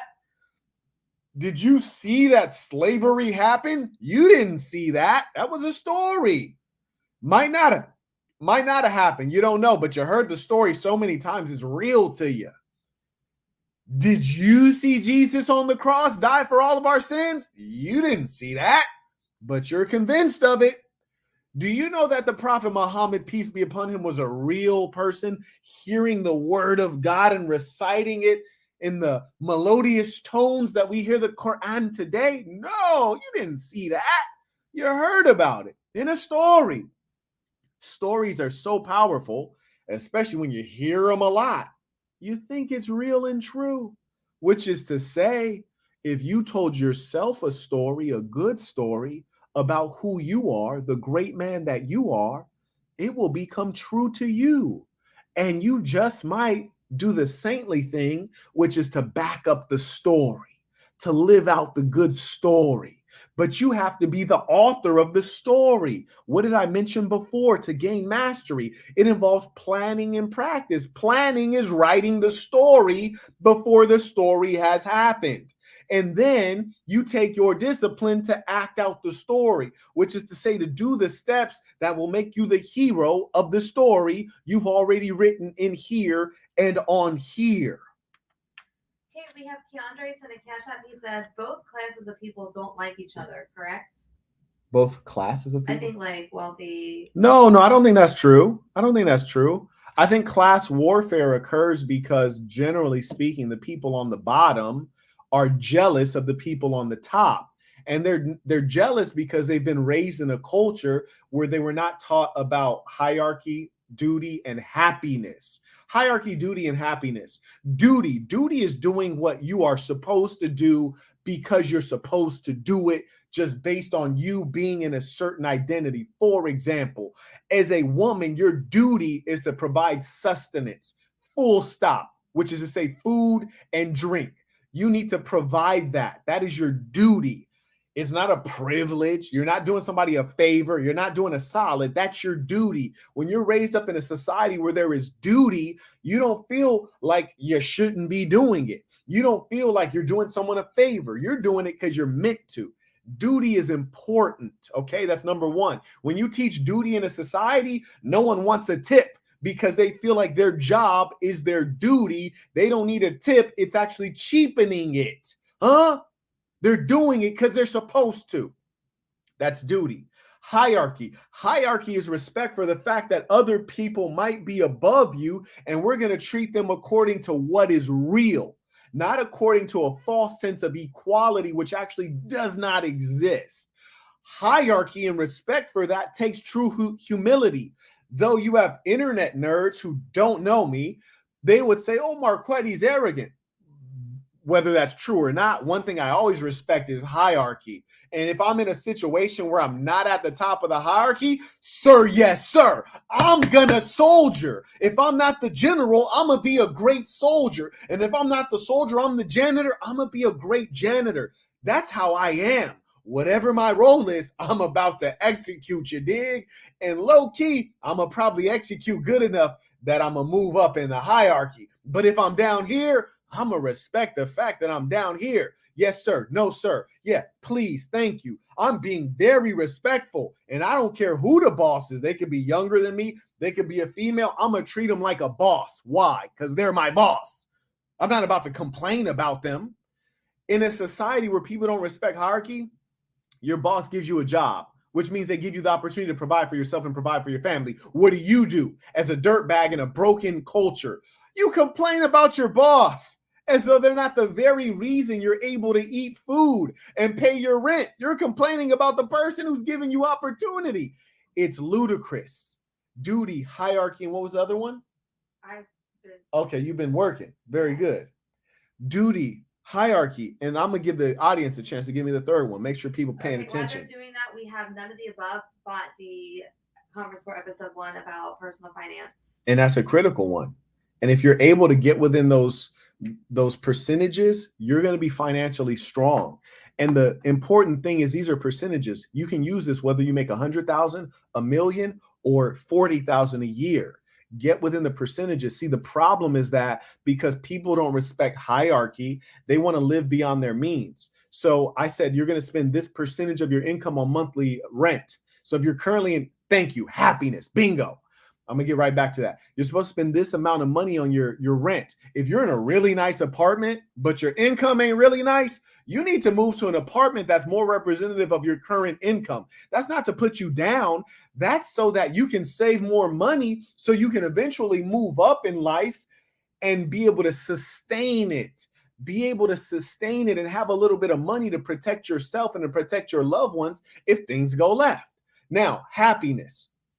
That was the other piece of a properly ordered culture. Happiness. People in the lower class, not everyone, just some of them, they envy and hate people in the upper class because they think Happiness is based on, are you wearing $1,000 sneakers? Happiness is based on, do your car doors move up like this instead of open out like this, which is idiotic. It doesn't matter if your car doors do this instead of this. It's idiotic. They're car doors. You can get into the car no matter how the car doors open. But you want the car doors that open like that and look fancy because that guy on TV had it. It's taking away from your happiness. In a society where we're taught how to be happy, which is also a practice, it is also a skill, it is also something to master, then you will have people in every income strata know how to be happy based on the real things that matter. Family, time spent with loved ones, having a good wife or a good husband, having children who honor you. What? Yeah, that's the whole ball game, little buddy. But instead, you're concerned about, oh, damn, Marquett in Monaco right now at the Grand Prix. Damn, is that 2 Chainz next to Marquett? Oh, I got to get over there. And because you know you can't get over to the Grand Prix in Monaco and stay at Hotel du Paris with 2 Chainz, now you hate Marquett because he doing that. You feel me? You can see Marquett doing it on Instagram Live and you mad, not realizing that that's not meant for you. No, that's not meant for you. And when it is meant for you, you'll have it. And if you earn it, you'll have it. But here's the thing. While Marquett is at the Grand Prix in Monaco, figure out what you can do in your environment with your loved ones and friends and family that's going to make you happy. The problem is we're too busy trying to observe and be voyeurs of other people's life. And what's worse, because we don't have goodness in us, because we were not culturally taught how to love ourselves and thereby show true, genuine love and appreciation to others, you could have been like, look at this fool Marquette. This man is in a whole different country. Like, go ahead, bruh. Yeah, do your thing. You'd love it. You'd be thankful. When I win, you win. But we don't think like that. We think in terms of jealousy instead of pride. I think in terms of pride. If you do something, I'm proud of you. I take pride in your accomplishments, like you're my son or my father or my family or my friend. I take pride in you. Like, for example, Jabrizi, when I see Jabrizi do a magic trick, I kid you not, I look at it like a fan and I take pride in the fact that he's displaying a skill which he has tailored to be at a level of excellence that causes people to be in awe. Yes, I take pride when he successfully does a magic trick. I feel bigger and stronger and better. Like my man's just did his thing. Yeah, that's my man right there. Just like if you're at a basketball game and your son hits the winning three-pointer, that's my son. That's my brother. That is pride. But the sad thing is people don't understand happiness. They don't understand happiness, hierarchy, and duty. Duty says whatever your job is, do it. Do it happily because it's your job. Hierarchy says wherever you fit in the hierarchy, it's fine. Everyone has to be somewhere, and no one's at the top of all hierarchies. Like, for example, Bill Gates, yeah, he could walk through West Baltimore. You heard me? He could walk through Pennsylvania Avenue. You might be a billionaire, but let you say something crazy to somebody. They'll pistol whip them teeth out your mouth. And you will find out on Pennsylvania Avenue, you might be Bill Gates, but you're not at the top of that hierarchy, little buddy. No one's at the top of every hierarchy. We're all just human beings. And then the last piece is happiness. Understanding that happiness is a practice. Happiness involves knowing how to meditate, knowing how to control your mind, knowing how to make good decisions, ask yourself the right questions, tell yourself the right story. That's happiness. And that is why we have class warfare and class jealousy, because people haven't mastered that. And let us not foolishly think people who are in the superior economic position are all happy. They're mostly not, because they too don't understand duty and happiness. They might be on the upper part of the hierarchy, but guess what they're doing? When they find that they're in the upper part of the hierarchy, they're looking at other hierarchies trying to get to the top of that. So you got all the money, right? Like say you're Bandman Kevo, or say you're Kanye West. You got all the money. You're like, oh, I got the money. I got the bag. But that guy's more handsome than me. He's at the higher hierarchical level of attractiveness on the sexual market. Or that guy, his nose is more narrow than mine. I'm gonna go get a nose job, and I want to have the muscles. I'm gonna go get lipo. You're trying to get to the top of another hierarchy, not realizing like, look, I can't be everything. You dig? Like, yeah, I got my money good. That's beautiful. I'm reasonably attractive. Let's just be happy. I'm not going to reach the top of every hierarchy. Good Lord. You need contentment. We call it peace. It's called peace. You need peace. Peace to the saints. Most beautiful thing you could ever wish to someone. Okay, we have Rob said, peace to the saints, tuition. What are your thoughts on the quote, your woman is a reflection of you? There's a guy who's trying to be my friend and join my fitness circle, but his wife is almost as big as a whale. Just can't respect him. You know what? You can't fix stupid, but you can fix fat. You can't fix ugly, but you can fix fat. So that's one thing I want to point out, which is this. If you're stupid, I mean, it just is what it is. If you're ugly, it just is what it is. But to be fat is a poor reflection of someone. It's a representation. You're correct there. So in as much as that's the case, you probably might want to keep them at a distance. You can still be cordial, but you keep them at a distance, and you might not have friendship, but you might have a business relationship. When you say your woman is a reflection of you, I'm living like the ancestors, and your friends are also a reflection of you, but they're not a reflection of the entire picture, which is to say that, you have certain friends that reflect certain qualities in you. I got some friends that are covered in gang tattoos, not them cute tattoos, but like they got people's hood whacked out. They got Crip Killer here and, the neighborhood here, the dead homies here. They are a reflection of something in me, but they're not a reflection of all of me. And similarly, your woman might be a reflection of something in you. Like, for example, my woman is very sweet and very loving, but I'm not like the sweetest, nicest person. She is. I'm not. Like I am likely to tell you something that's turbo foul and not say sorry. Where she is going to not say that, and she's going to say sorry even when it's not necessary. So your woman is a reflection of some of you, but not all of you. And if you really living like the ancestors, and I plan to, you'll have a couple women, and they should all reflect something in you. Okay, we have Lamar sent a Cash App and said, I got the black box on the 24th, read chapter 24. Oh, he got it on the 24th, so he read chapter 24? Yeah. I wish I had my copy on me right now to see what chapter that is. That's what's up, though. Okay, we have None of the Above 101 is back again, and he's the one that just bought the Conference 4 episode. He said, got my early fake Christmas gift. I think I've hit my ceiling without saving, so this will help on the next steps. Very good. Very good. Congratulations. Maybe we all congratulate him. He's hit his goal. That is what we're about. Success. Anonymous Professor sent $50. Baller alert. And said, tuition, peace, and prosperity to you, Marquett, Bridget, and Saints. Thank you, Marquett, for giving so much game that's impactful, practical, and most importantly, factual. That man got some bars over here. You are truly appreciated by me, brethren. You will indeed create Saint Millionaires. Peace to the saints. Peace to the saints. And that's a beautiful thing. And I'd be pleased to do so. And I know that we are doing that. And shall we say, in addition, or even more importantly, if we can make great men who are happy and lead healthy families, then we will have done the greatest work in the society. I really want to help with happiness. Happiness is the order of every day. How do you live a happy day? Now, money is a tool. Money is not happiness. Money is a tool that you might leverage for happiness or other things that you would seek to gain, other pleasures you might seek to gain or to do good.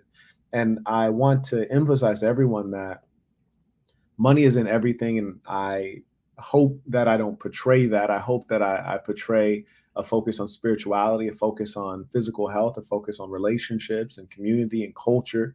And money is important. You heard me. I know you know that. Money's important. So we talk about how to get you some, but the greatest things in life is the spirituality, the peace, loved ones, and all that. Ivan also wanted to learn about the personal mindset and finance, and he got the conference footage as well. Shout out to Ivan. We have Nicaragua Saint is back again on Cash App. Okay, shout out to the ballers. He said everyone has to learn to play their role hierarchy. Yes. And the sad thing is that people lie to themselves. And part of it is our sick society that we have, where it's mostly the government that allows you to get outside of your body, shall we say. One thing I learned early on in life, and you can read this in my book, The Black Box, my grandmother had told me, she said the following, it's in the book, it said, if you can't whoop them, stay away from them, which is to say, in her southern, uneducated speak, she was essentially communicating to me like, if you're going to get involved in a conflict with somebody, you better be certain that you can win. You better go to great lengths to win it. And if you don't think that you can win, or you're not about to do what it takes to win, stay away from that person. And that's why I've always made it such that if someone wants to engage with me, I am never going to give up until I can get you deleted. That's ultimately what I want. I want you deleted. I want everything you love deleted. I want everything about you all bad. I want to be the most determined enemy you have. I want you to look up 20 years later and I still hate your guts. I'm like that. And that is a great deterrent once the word gets around, like, don't play with this guy. Okay, we have Alion or Alion said, can you explain your reason for focusing mainly on 20-day goals instead of longer duration? Do you break down long-term goals into 20-day goals? Yeah, you can do that because the human mind can't really imagine much longer. And also, you can't sustain focus for an intense sprint. When I look at a 20-day goal, I'm asking myself, how do I savagely pursue this at the expense of everything else over 20 days? How do I run and run and run and run and run over 20 days? You can't sustain like intense levels of energy and focus on one thing at the exclusion of everything else over much longer than that. Partly just because you can't imagine what can realistically be accomplished in a 2-month period. But in a 20-day period, you can conceptualize what can be done realistically, and you can maintain energy and like force and focus and intensity. And the problem with most of us is that we don't have intensity about what we're doing. Like, we're not serious enough about what we're doing. And I pay attention to people when they're operating. Like, for example, I was observing a guy last night. He was doing something, and he turned and he turned to this blonde woman. He said, "Excuse me, can you be silent?" Which is to say, like, shorty, shut up. I'm doing something that requires focus. Like, I need you to shut up. And when I saw him doing that, I was like, this is the kind of guy I would invest in. He's serious about what he's doing. He's serious. He didn't told her to shut up. She don't have nothing to do with what he's doing. But he didn't said, shut up. I need the whole environment tranquil. I need the environment tranquil. It's like when you're about to putt. You're on the green. You're about to putt in the golf game. And you hear somebody talking. You could just try to putt while they're talking, or you could turn around and say, hey, shut up. Because though you might not have an impact, I want every advantage. Any advantage I can get for being successful, I want it. I want it. If it's sunny, give me some sunglasses. I want every advantage. Because success, which is outperforming others, comes from the accumulation of advantages, small advantages. Bring them all together, it's a big advantage. You have a big advantage, you win. So I like to see that level of focus and to have that level of intensity. Yes, you can maintain it over 20 days. I might even cut it down shorter. Most people can't imagine what can be done in 2 months. I laugh when I hear people talk about a 5-year goal. What is that? You can't even imagine what the world will be like in 5 years. You don't even know what the mobile phone will be like in 5 years. It might not even be a box like this. It might be something else.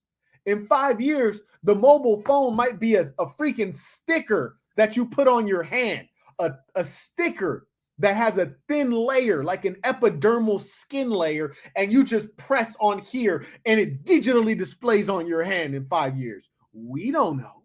To project out a 5-year goal or 5-year financials is idiotic. It's unrealistic. The world moves too quickly. Okay, we have ProTouch said, peace to the saints. Thank you for your endless game. I learned something new during your lectures and feel bad when I don't send tuition. Peace. Peace to the saints. I appreciate that.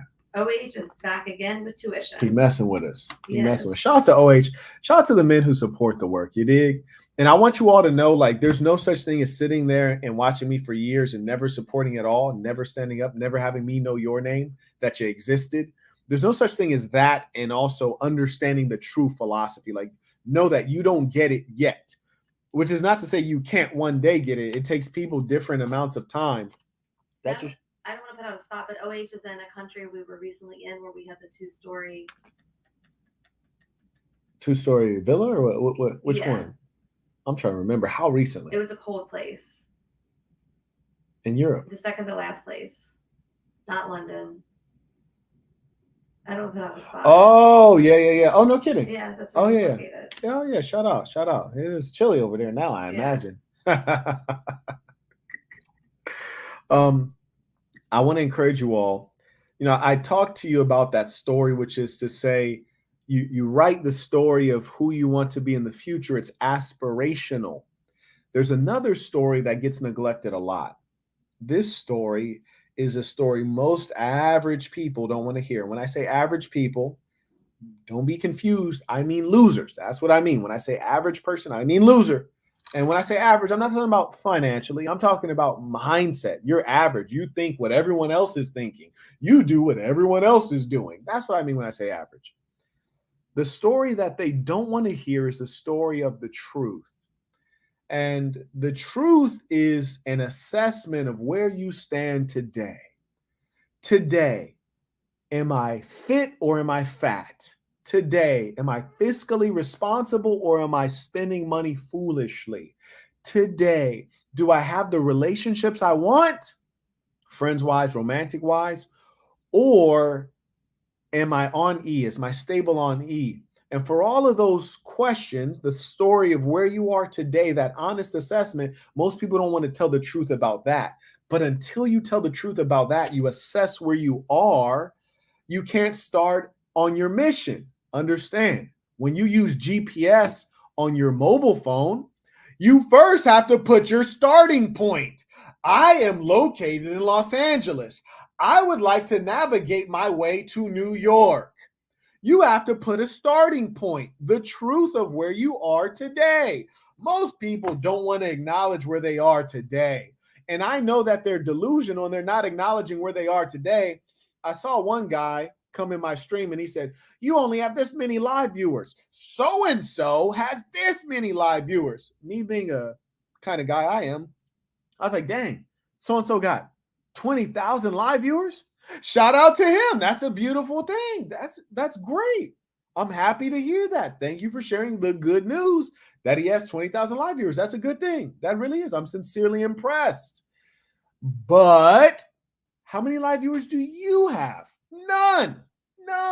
How much money do you have? Not much, because you wouldn't have time to be trolling me. And more importantly, you can't troll me because my life's good. And I'm thankful for everything I do have. And I'm also thankful for everything I don't have. So I say that to say this. I could look at that person and what they're talking about, and I could tell they haven't told themselves the truth of their life.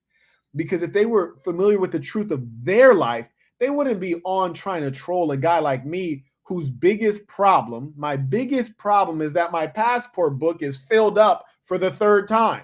And the one country I want to go to right now requires that you have a whole empty page in your passport book, and I don't have an empty page. That's my issue. My biggest issue is I'm trying to get expedited passport service on my third passport. And I went through 3 passports in the time that you should go through 1. That's my biggest issue. So he's trying to troll me. And I know he doesn't know the reality of his life because he's too concerned with my life and the reality of his idol's life, which is to say you got a broke guy concerned with 2 wealthy guys and their meaningless conflict.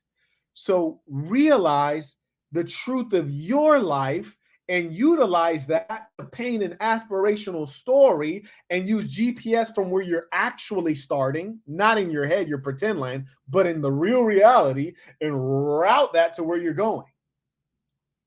Okay, we have Romario said the game is sublime, Clint. Be yourself, be good to yourself, be Yes. good to good people. Yes. Wish much prosperity to all the saints. Indeed. Shout out to the saints. Melvin said tuition on Cash App. Shout out to Melvin. And Miguel said, happy Saint Miss, peace to the saints. Thank you for the live, sir. Tyler told me that Melvin is a good, strong name. Strong English name. Right. Yes. Don't forget that part. Shout out to Tyler. I think he's probably going to end up getting fired because, he doesn't really bring in revenue, but shout out to him. This is Hobby's second super chat, so we're going to go address this one. He writes, wouldn't you say you need to be a little delusional to accomplish your big goals, though? No, you don't need to be delusional. You just need to actually believe. It's only delusional to those on the outside, right? For example, when Napoleon Bonaparte, the gentleman who became the emperor of France and tried to conquer much else, when people first encountered him, they thought he was delusional because he was very ambitious about achieving big goals. Well, he's only delusional to them because they don't know what's inside of him. He knew. And as DJ Khaled would say, God knew, God did. So point is, you're delusional to those who have imperfect information. The outside world has imperfect information. I have perfect information about who I really am because I'm not delusional. So no, it's not delusional. I think people often make that inaccurate observation. And further, I would add, when I was going to school in a ghetto in Los Angeles, if I were to tell people, hey, I'm going to make this amount of money and I'm going to travel so many countries that I'm going to be on my my fourth passport book by the time I get my first, before I get a gray hair, I'm going to have gone to every country I ever wanted to go to. And in some cases, 7 times. And I'm going to do business here and I'm going to do business there. And I'm going to be in tech and I'm going to do this. And I'm going to have all these lawyers. I'm going to do this. It wouldn't have really sounded reasonable at all because I grew up in a ghetto and my father was in prison and my mother was on crack and I was like engaging in crime and I was intermittently homeless. I mean, that wouldn't sound very realistic, except that, well, I know what I'm capable of. The others can only judge based on my existing circumstances, which are obvious to the eye, and based on what they think of me. But you have to know that only genius can recognize genius. I don't expect average people to comprehend me. I also don't expect them to comprehend astrophysics. You dig? So the point is that it's not delusional. It should be accurate based on you accurately assessing yourself. And as I said, it doesn't matter what other people think. You're going to do what you're going to do. It doesn't matter what they think. I'm not going to say his government name, but an anonymous professor that sent $50 just also booked a consultation to speak with you on January 1st. So he wants to start his new year off, wow. right? That's a beautiful You've met him. I know you'll be excited to talk to him. He's at conference 3, but I don't want to say his name. I have a strong sense of who you're speaking of. Yes. Yes, so sir. he's going to start off the new year with an hour with you. I'm looking forward to speaking to him. Absolutely. It'll be a pleasure. Okay, we have Jay the Center said, Merry St. Miss, wishing you health, wealth, and many more players. You dig. I appreciate that. Hobby came right back. He said, thank you. That's exactly what I meant. Peace to the saints. I figured as much. Yes. So, number one, I want to remind you all, assess yourself and assess others. And you might say, oh, Marco, well, why are you judging people? No, we're assessing. We're not judging. We're not sentencing anyone to time in prison. We're assessing, which is to ask ourselves, is the value there? I view myself as a valuable person, and out of self-respect and self-love, I want to be around others who are also respectable and valuable. There's no safety in being nice. In fact, being nice is actually often the most unsafe thing you can do. You open yourself up to scams being nice.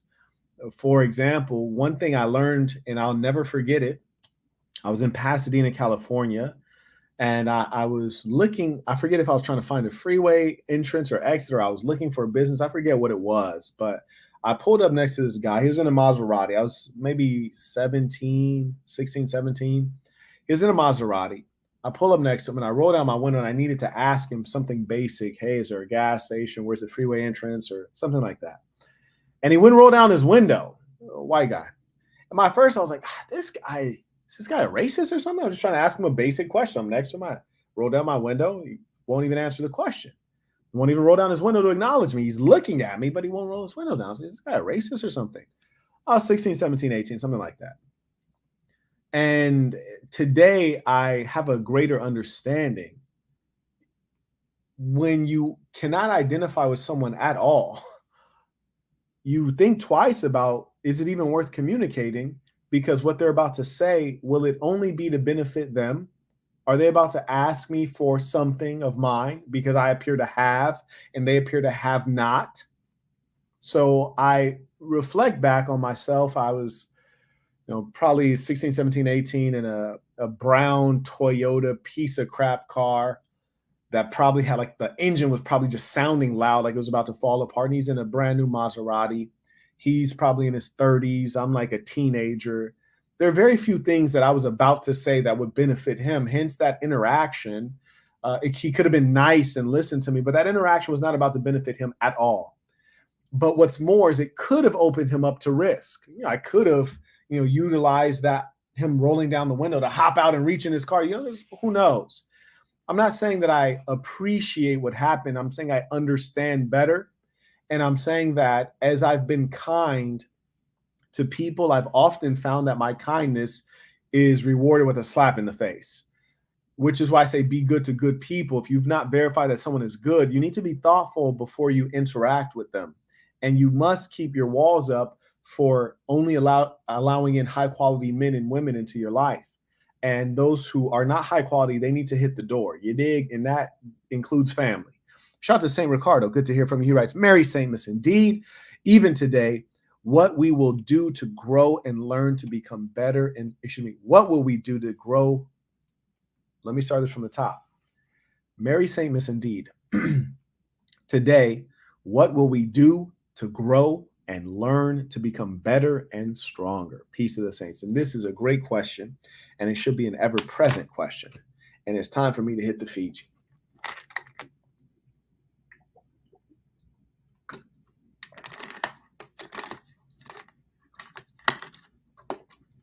All right, now let's work. Again, keeping with the fact that to be a saint is to be greater than the average person in the society. Do you, as an intelligent, thoughtful, generous man or woman, do you need a holiday to thank someone who has served you? Do you need a holiday to remind you to do a good thing for someone you love?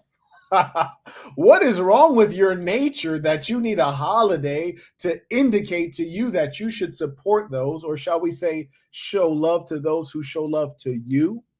We share gifts every day like it's Christmas, huh? We show love every day like it's Valentine's. How foolish is it to need a holiday to remind you to do the right thing for the right people? Oh, but that is not what the holiday is actually about. The holiday is to drive financial consumption. My email has been flooded for the last couple weeks from all of the business relationships I have saying it's time to give discounts. Put a discount in your store, increase the price and put a discount. Give a Black Friday sale. Sell, sell, sell. We need to make more money. That's what this month of December is about. Not Jesus, not Santa Claus. Let's sell things people don't need because they are stupid this month and they're going to buy it regardless. And not only will they buy for themselves, they'll buy for other people. They'll buy other people things other people wouldn't buy for themselves. They'll buy things for other people that the person doesn't need. Let's sell, sell, sell. Did you see me offer any discounts this month? Not a single one. All business wisdom would have indicated we should have had a Black Friday sale. We should have discounted products for Christmas. There were no sales because I am not about to participate in driving unnecessary, unwarranted consumption. If you want to go to mdblabel.com and get you some drip because you're a fly individual. I'm trying not to curse. If you want to go to sasnbrand.com and get you some drip, Get you some drip because you want to go to an event and really look good. But I'm not about to offer gimmicks and marketing to drive your consumption during this month. It's not right and it's not necessary. And I don't agree with this BS, so I won't be participating in it. And while we're talking about prosperity, and a dollar earned in the right way is the dollar to earn. A dollar earned in the right way is the dollar to earn. What is the value of a poor man with a heart of gold? There is value there, but there is greater value in a wealthy man with a heart of gold. And I surmise that only a wealthy man can truly have the heart of true gold, because your wealth hopefully is a reflection of your intelligence if you're able to maintain and grow it over time. And your intelligence would allow you to understand the difference between right and wrong, because it can be confusing at times. Are you caught up? I am. Okay. One just came in. We have Javon said, tuition, peace to the saints. We'll watch the replay. Peace to the saints. And as St. Ricardo said earlier, who am I going to be today? That is the ever-present question you have to ask yourself every day. And there are times when I'm not wearing a business suit, but in my mind, I'm wearing a business suit. In fact, yesterday, I was wearing a ball cap, a t-shirt, some chains, and some sneakers and some jeans. And I received some very poor customer service consistently from this person. And they were wearing a suit and she looked all dressed up. And I hate to have to deal with customer service issues when I'm not wearing a suit, because I know 9 out of 9 people are looking at me like, it's a black guy. He's probably wrong. He's probably emotional. And especially when you're wearing chains, like, he looks like a rapper. I can't take this guy seriously. But anyways, in my mind, I'm wearing a suit. And so I go to this woman, I say, go get your boss, which, just side note, no need to waste your time talking to people who have no values. You see, go get a boss. So she goes, gets the boss. The boss comes back. So it's her boss. And then eventually someone from VIP services comes down. And so I tell this woman, I says, you did this, this, and this. There's 4 different instances in which you're disturbing me unnecessarily. Why are you doing that? Then she gives her excuse. And then basically I laid this woman out. I laid her out for her bad service. And she started to talk about it. I was like, no, don't talk back to me. Like, you are already in a situation where your boss is right here and VIP services is right here. You already made a mistake. This is not the time to talk back to me. This is the time to be in silence right now. And I'll tell you what, I'm not even talking to your boss. I have your bosses present while I talk to you just to get you to behave. Okay? I'm not actually addressing you. I'm lecturing you. Do not respond to me. You might say, damn, Quet, that's foul. Yes, it was foul. And I really felt like that, because mistakes repeated are a representation of the person. We're all human. We all make a mistake every now and then. But mistakes repeated are a representation of the person and how they feel about you. And one thing I want you all to have is fighting spirit. Fighting spirit. Don't fight every battle. It's not necessary. But there are some battles that if you engage it, you need to prosecute it to the end. And I want you all to have fighting spirit. Every single one of you. But the reason I bring that up is because in my mind, while I was chastising that woman, you heard me, I was in a fine suit. Yeah, laced to the top with a necktie. Even though to look at it, optically, it looked like some SoundCloud rapper was lecturing this woman in a suit with 2 other suits next to him. It looked like that. But in my mind, I was conducting myself and I was wearing a suit. That was my mental stature. And you have to always ask yourself, who am I? Who am I going to be today? It's the programming. You can't let the thoughts of others penetrate your psyche and tell you who you are. You know how many people would love to tell me who I am based on my appearance, be it demographic, be it age, be it ethnicity, what have you? You know how many people would like to do that? Yeah, they'd like to do it, but no, I won't have it. I will not have it. Hey, we have Joel said, are there any videos on Patreon for protecting wealth with assets, trust, or overseas real estate? Peace to the saints. We do have a video called How to Get Alimony from Your Woman, and that would be something to check out. If you want to look at trust, I would Recommend that you talk to an accountant and an attorney in the state of Missouri. Trusts have different rules based on the state. And he talked about overseas real estate. Overseas real estate can be a very sticky situation because if you're buying affordable real estate, that means you're buying in a retrograde economy, which means that you're going to have other issues like squatters and vandalism and theft, unless you're perhaps buying it in a condo that's secured. If you're buying in a developed market, then if it's, say, in Europe or perhaps Cape Town or Singapore, South Korea, if you're buying in a developed market, then invariably it's probably going to have some paper trail back to America, namely through your wire transfer out of your bank, or you'll have tax liabilities and it's expensive. Like, for example, in Portugal, is it 500,000 or 400,000? I think something like that to invest in Portugal. It's either 400,000, 500,000, or a million. I can't remember, but I just remember being a bit surprised at the amount, given that Portugal is, like, to me, not like a major destination. But at the end of the day, you have to ask yourself, who am I protecting this from? And why be defensive when I can be offensive? And that's what you really want to think about. How can I be offensive? And also, how can I make sure that this person understands, the lengths that I'm willing to go to not be fleeced by them. Okay, we have Jordan said, Blessing Saint, my goal is to move out of my parents' home before July 25th, 2023, Okay. my birthday. All right. I'll be 23. What is the best way to structure my days?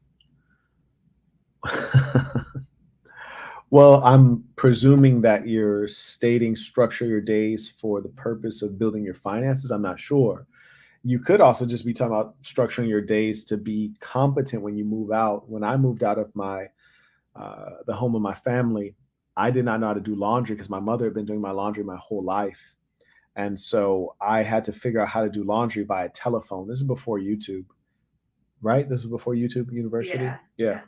So I had to learn how to do laundry via telephone. So if you're talking about structuring your life in terms of gaining competence to be appropriately independent, then I would structure your days around doing all of the things yourself that your family is currently doing for you, whether it's cooking meals, doing laundry, etc. If it's with regards to just living life in general as an adult, you'll really have to go through all of the videos with regards to this ism. And one of the saints is compiling this stuff in terms of how to properly structure a day. Like you go to bed, you have all of your clothes set out, you go through your hygiene processes, you write out your goals and the things that you're going to do tomorrow. You wake up, you reprioritize that to-do list, you meditate, you pray, you exercise straight away, and then you get to your business day, etc. So I'm not entirely sure on what you're asking me specifically, but that's where I would focus on the things that you want to do competently that your parents currently do. Start doing them yourself. Number two, make sure that you have very strong routines. And then number three, ask yourself, if I've been living with my family my whole life, will I be alone, feel lonely if I live by myself? Are you going to live with housemates or roommates or live independently? That's something you want to think about. And generally, you want to ask yourself, how can I ease out, which is to say have a transition rather than be abrupt. What I mean by that is this. You go from living in a house with 4 people in it to living in a house with just you in it. That might be too big of a transition. Maybe you go from living in a house with 4 people in it, your family, to living in a situation where you have your own bedroom and you're sharing a 2-bedroom apartment with a person you respect and trust. Okay, we have OH is back again. Wow. Shout out to OH. And that's why I tell people about hierarchy, because you got a guy like OH who came in a bunch of times. You got a guy like Joshua who always comes in with the baller alerts. And then you have the 98% of other people who might not even click the like, they don't support, but that's why there's hierarchy, because everyone's performing at a different level. And it's okay. It's all right. We just have to respect, where people are performing at. We got to have respect for that. Okay, we have Andre joining Patreon. Shout out to Andre. Can everyone welcome Andre to this family of ours? Kevin sent tuition. He said, peace to the Saints tuition. Shout out to Kevin. And you know this, Kevin, from the first conference. Swiffer Wedget. Yeah. Swiffer Wedget. Okay, we have Justin sent tuition, said peace to the Saints. Impeccable game as always. Appreciate that. And one thing I want to remind you all of yet again is think through things. Setting a goal on New Year's Why do we do that? We do that because everyone else does that. I want you to be aware that if you are doing what everyone else is doing, you're going to get what everyone else is getting, which means average outcomes. For you to get greater outcomes, you either have to be able to do things faster than everyone else is doing it, you have to be able to do things more creatively, you have to be able to do things at greater scale. You have to be able to do it with some level of superiority to get something better, or don't do it at all. Some things that everyone is doing is not worth doing. Everyone graduates high school. I tested out of high school. It was faster. You have to think, where's the back door? How can I do this in a way that is player instead of doing it in a way that is common? You're always going to essentially lose. When you get the outcome that everyone else gets, you lost, okay? So I want you to always ask yourself, why am I doing this? Am I doing this just because everyone else is doing this? And if I must do this, how can I do it at a level of excellence? Okay, we have Kareem Glows in a Cash App. He said, "Thank you for the ism on a day like today. Peace to the saints." Peace to the saints. Shout out to Kareem. Good to hear from the young man. Ricardo said, "Tuition, your lectures are much appreciated. It changed my life. Peace to the saints." Peace to the saints. And I want to give you guys this one. Stop being nice. Start being focused. What? Stop being nice. Start being focused. Is it polite to cut someone off when they're speaking? No, it's not. And I highly recommend you take 5 seconds at the end of what you think their last word is. 1, 2, 3, 5. And then you start speaking. But if you're in a focused situation and you have a goal, or you're in a business conversation talking about a business outcome and someone starts getting off topic, hey, thanks, but let's get back to this core topic, which is this, this, and this. Cut them off. Yeah. Stop being nice. Start being focused. There comes a time when you say, look, I ain't got time to be nice here. We're heading toward a deadline, or we need to get this achieved. We don't have time to be nice. One of the major things I noticed in different industries when I was a teacher in public schools in Baltimore, they would have these teacher meetings. They would be so slow, so unproductive. Everyone gets to speak at length. No one gets cut off. Doesn't matter if what you're saying is dumb. We're all going to listen. Then I noticed in business, because we must make a dollar. Yeah, thanks for that, Randy. But we're going to cut you off there, and we're going to move on to the next item. Whoa. Yeah, we're going to cut you off. We're going to let Sue say something because Sue from accounting has some meaningful stuff to share. Or we're going to cut you off because you ain't talking money. We asked you, did you improve productivity, or did you improve sales by 20%? The answer is yes or no. You're explaining why you failed. We ain't got time. Okay. Answer is no. Thank you. Going on to the next person. Different modus operandi in business, which is to say that they're to the point, they're sharp, they'll cut you off. They're not being nice, they're being focused. Eyes on the prize. You will not get to the prize if your eyes ain't on the prize. And at a certain point, you got to stop being nice, start being focused. Jolik came back with more tuition. Shout out to Jolik. Jolikudo. You didn't shorten the man's name. Okay. Understood. Anthony says, peace to the saints. Thank you. Would you order me some breakfast, please? Do you want to mute that, or? Oh. Do you want me to go downstairs and order, or call from the phone? Nah. Why do I need to mute it if you call from the phone? Do you want them to hear your order? Oh, okay. Yeah, no, I don't. Hey, Saints, would you give me a moment? I'm about to have my breakfast ordered right now.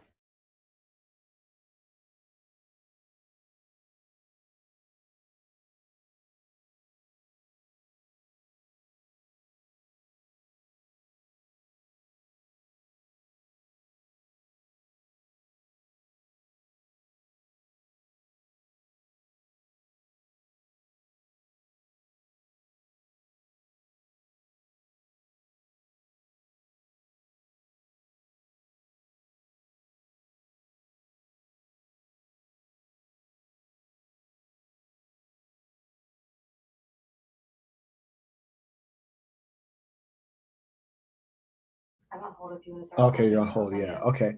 Now let's get to this work, Saints. So another thing I want you guys to understand is that when you really start to love yourself, and self-love is very important, and it's actually quite difficult. Many of us, we don't love ourselves enough. we even find this when people have children, that they say, oh, you know, there are things I do for my children that I wouldn't do for myself. There's levels of sacrifice they would engage in on behalf of their kids that they wouldn't engage in for themselves. 1 second, please. Hi, can I order?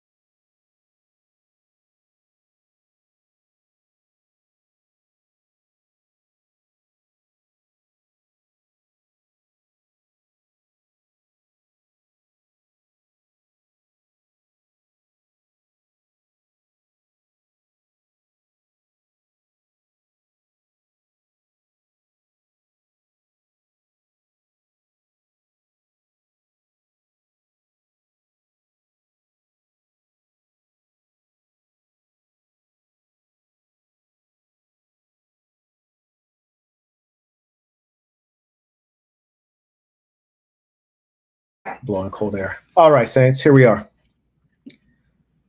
We don't love ourselves enough. It's ironic because in this era, people talk so much about narcissism. Well, I would much rather you be a narcissist who's positively self-focused than not believe in yourself enough, than not love yourself enough, than to not believe that you deserve great things, because you do deserve great things and you should love yourself. And here's why. When you love yourself, you're willing to make the investment in yourself. For example, as you grow in your wealth, and I'm just giving this as an example. I'm not recommending this activity or this action. I'm giving it as an example. I remember when I was a much younger man, there were certain things I just didn't think were worth it, right? Like, for example, I never wore Michael Jordan tennis shoes. And I remember back in the day, maybe they were like $200 for some of them, $300. And I was like, whoa, that's a lot of money for sneakers. It's not worth it. And I was thinking, like, who needs $300 sneakers? Well, now I wear sneakers that are thousands of dollars. And what I realized is the first thought you get when you're about to buy sneakers that cost thousands of dollars is like, dang, like that's too much money for sneakers. And it is, that's true.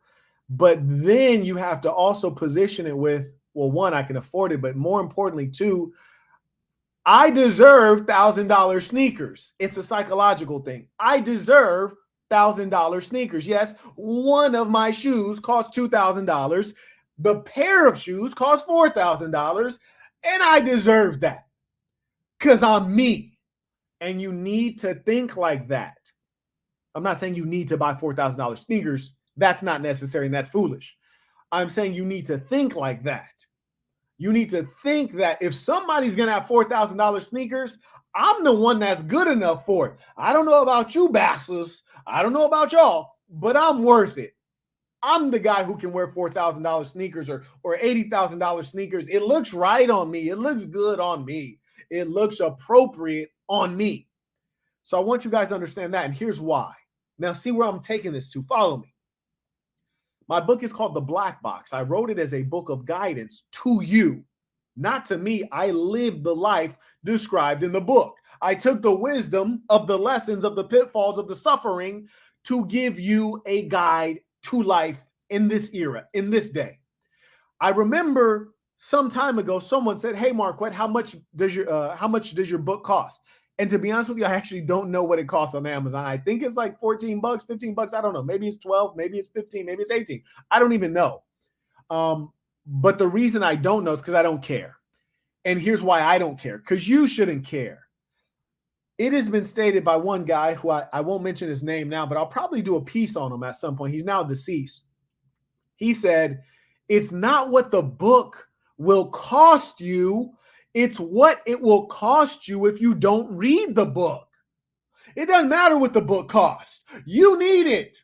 It doesn't matter what the book costs. You need the knowledge. If the book's $100, pay $100. If it's $200, pay $200. Because you need to be asking, what am I getting out of the book? what's the value?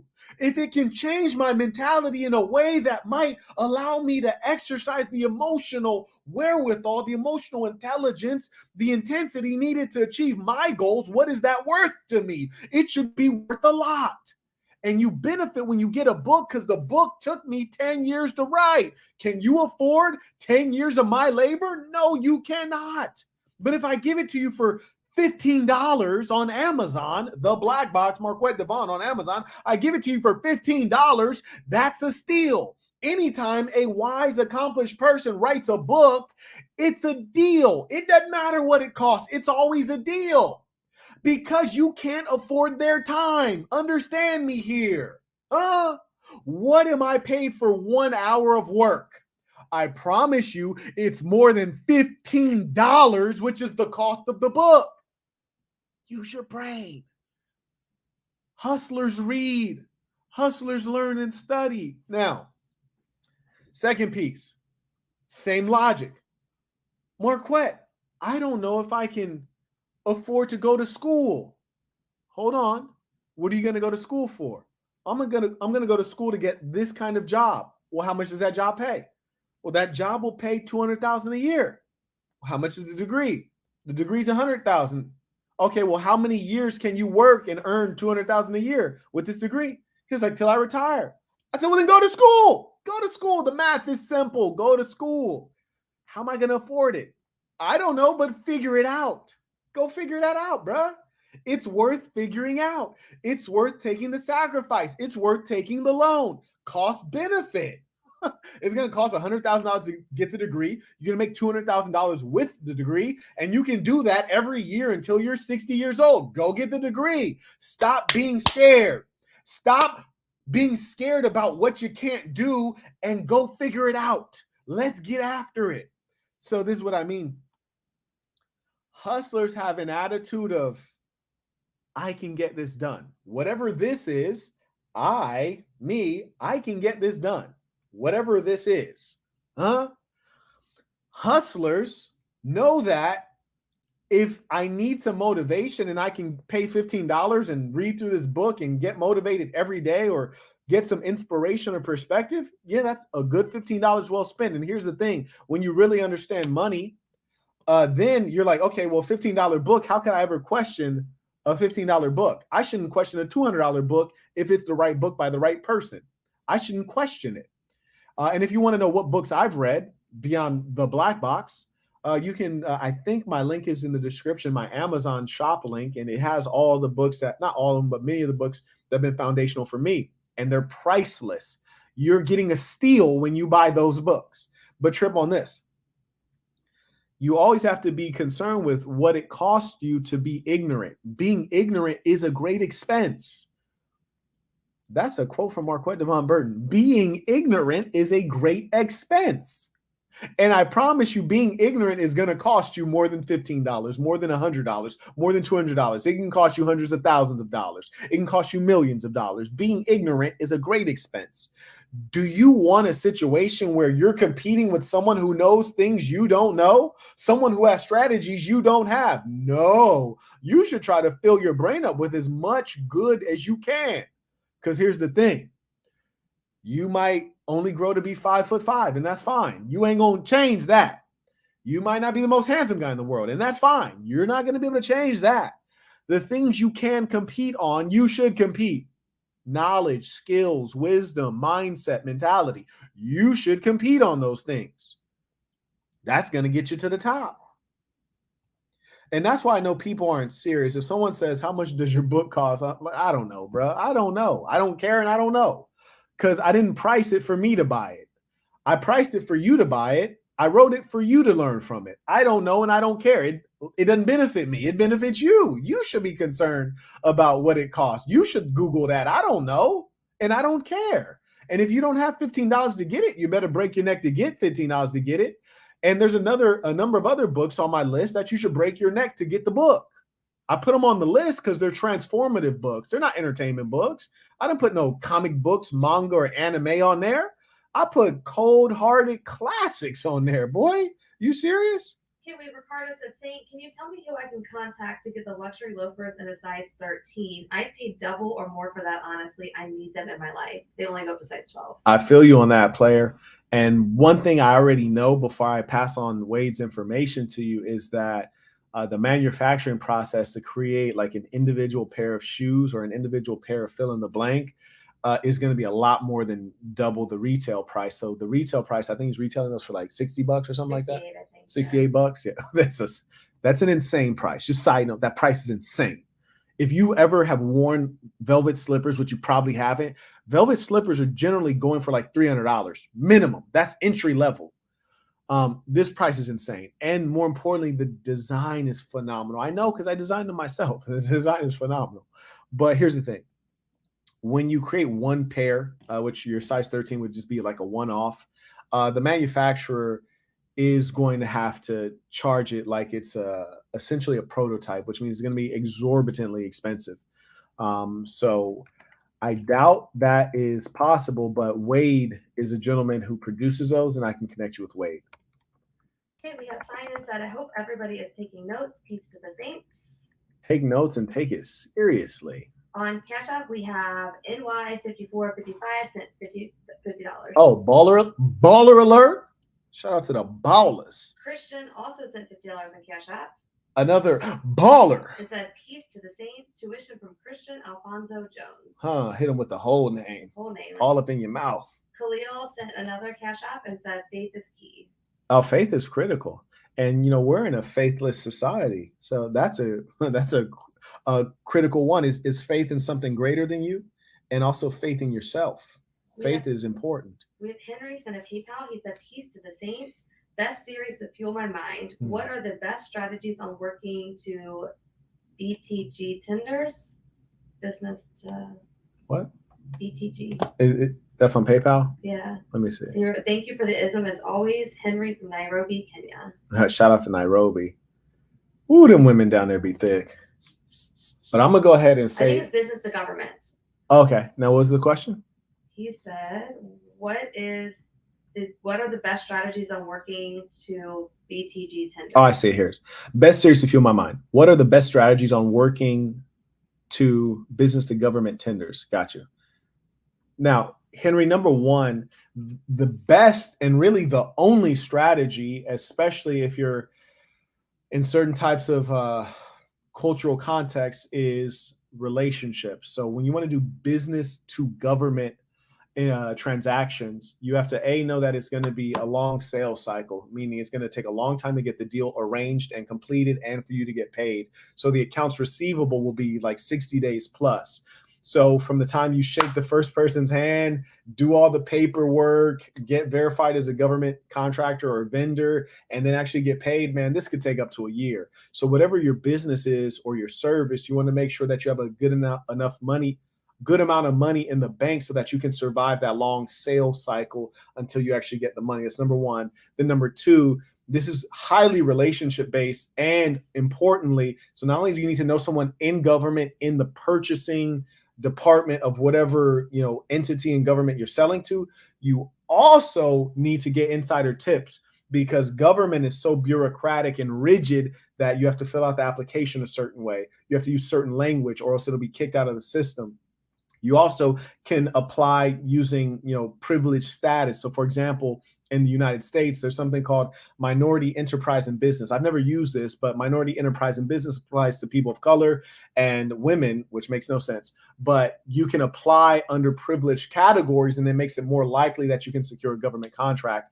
But having a personal relationship with someone who's in that purchasing department is going to be number one, and they need to be a champion of yours, and they're going to help you work through that process. I personally don't love doing B2G deals unless I already have wealth. You see, so I already need to be sitting on at least $250,000 personally in liquid cash just to be willing to do a B2G deal because it's going to take a long time before you get paid. Now, the nice thing about B2G is that when you get paid, you're usually getting paid six figures or better. You know, we're talking about $250,000 all the way up to like an infinite amount of money, right? Like hundreds of millions. So you really want to be sitting on some serious cash before you start this kind of business.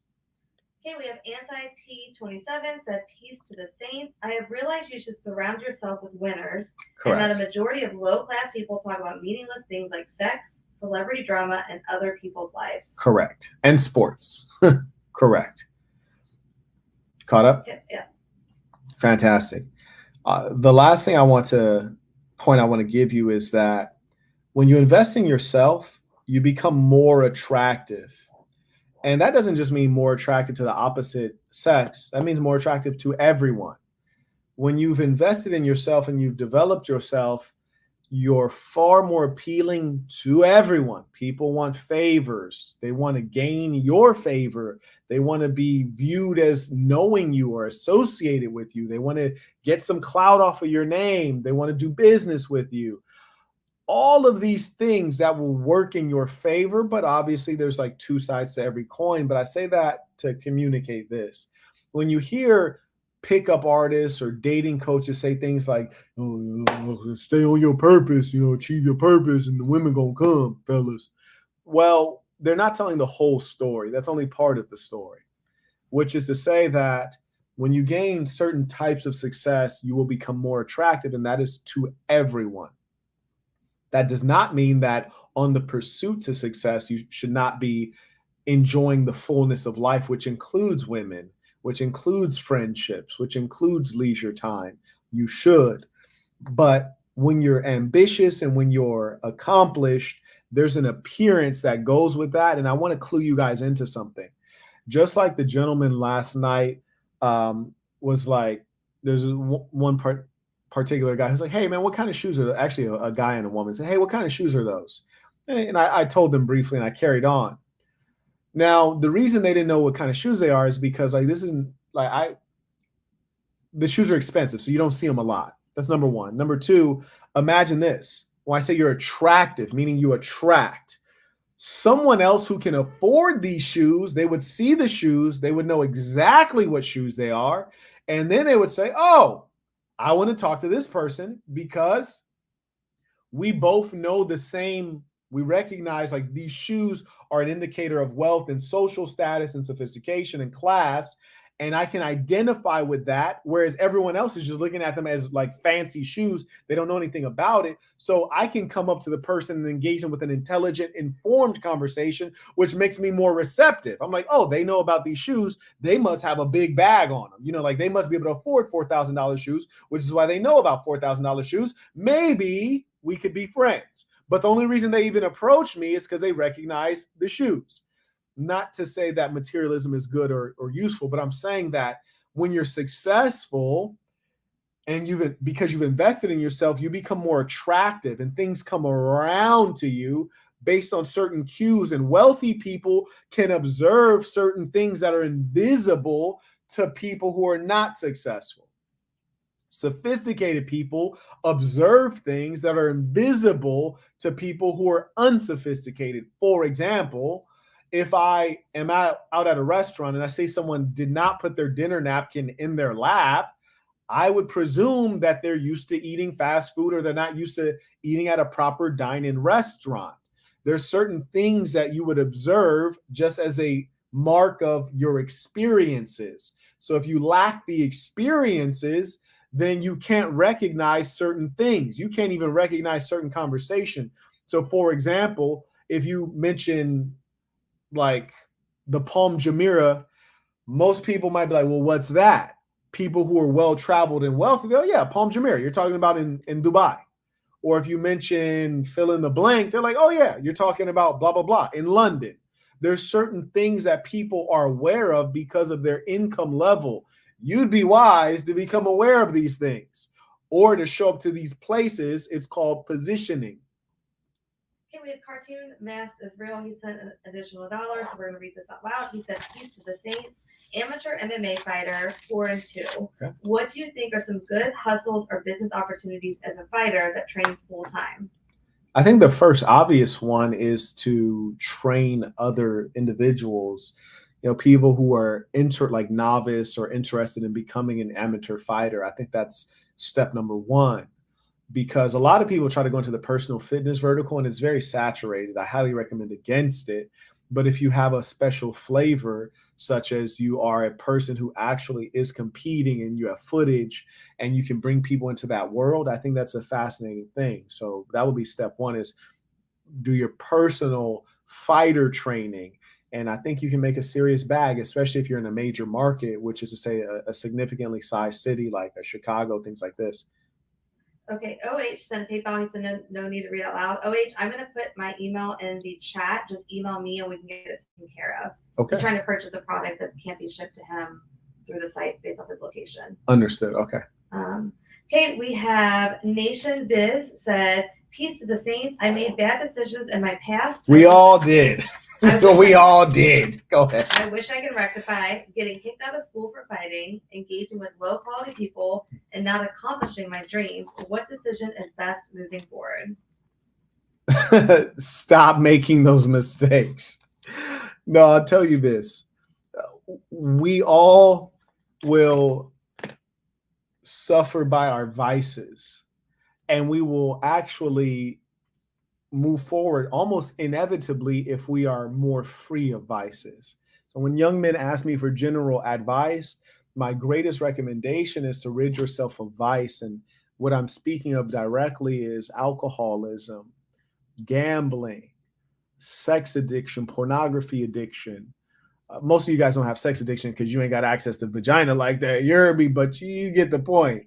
And intoxicants, alcohol, drugs, coffee, caffeine, soda, sugars. So the reason I say all of that is because, generally speaking, just going through life, you're going to make more money each year, partly due to inflation, partly due to you having more skills and having more age. So you'll make more money every year. But the question is, am I losing money because I'm gambling? Am I losing money because I'm spending on prostitutes or strippers? Am I losing money because I'm spending on drugs and alcohol? Am I losing money because I'm getting drunk, behaving foolishly, catching a DUI? Now I need to hire a lawyer to get out of the DUI. These are the things that remove your prosperity and happiness. It's the vices. So the number one thing we can all do is try to be free of vices. And a major part of that, which makes it easier, is being a part of a group like the SAS. And like, for sure, if I invite you to an event and we're throwing an event, barring there being hoes there, which every now and then we're like, there's going to be some hoes here. We got the drink for the hoes. But barring that, there's not going to be any alcohol. No one is going to be using alcohol. No one's going to be using drugs. There's not going to be any soda there. There's not going to be like sugar infused drinks. Like, it's going to be healthy minded men. It's going to be healthy drinks, healthy snacks. You're going to be around people who are going to reinforce good behavior, good habits.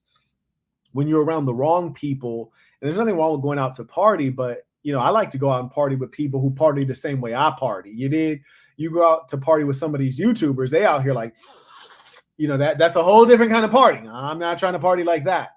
And so that's what you should be hyper mindful as a young person. I really want to emphasize this last piece. Idiots say things like, don't knock it till you try it. That is bad advice. My book, The Black Box, one of the things you'll learn very clearly is you'll hear stories of people who tried it. You heard me? They tried it, whatever it was, and it led them on a downward spiral. Some things you try and you can never undo that mistake. And what I mean is this: you try some serious drugs like heroin or cocaine. You might never get off of heroin. You tried it one time. Now you're hooked for life. You might go in and some immoral person introduces you to this person, say, if I see coke at a party, I'm leaving. That's a good call. You might have an immoral person get you into gambling, and you might never kick that habit. And then now for the rest of your life, you're over here spending your life savings on the slot machines. Some things you should never try, because in advance it's bad. Like smoking cigarettes, in advance that's bad. How did you end up on cigarettes? It's not worth ever trying. As a young man, you have hopefully a clean slate that you can go through and never try these things. Do you know what it feels like to not even know the taste of alcohol? It feels very good. It feels very good. I don't even know the taste. I have no yearning. I don't even have a concept of what it tastes like. I know what it smells like, but I don't know what it tastes like. And that's a good thing. And I remember hearing from this Muslim brother one time, he said, one of the challenges that reverts have, which is say people who have went back into Islam, the concept of Islam is that we're all born Muslims and then you leave it to go to a different religion or to go to atheism. So even if you never practice Islam, if you convert, they call it reverting.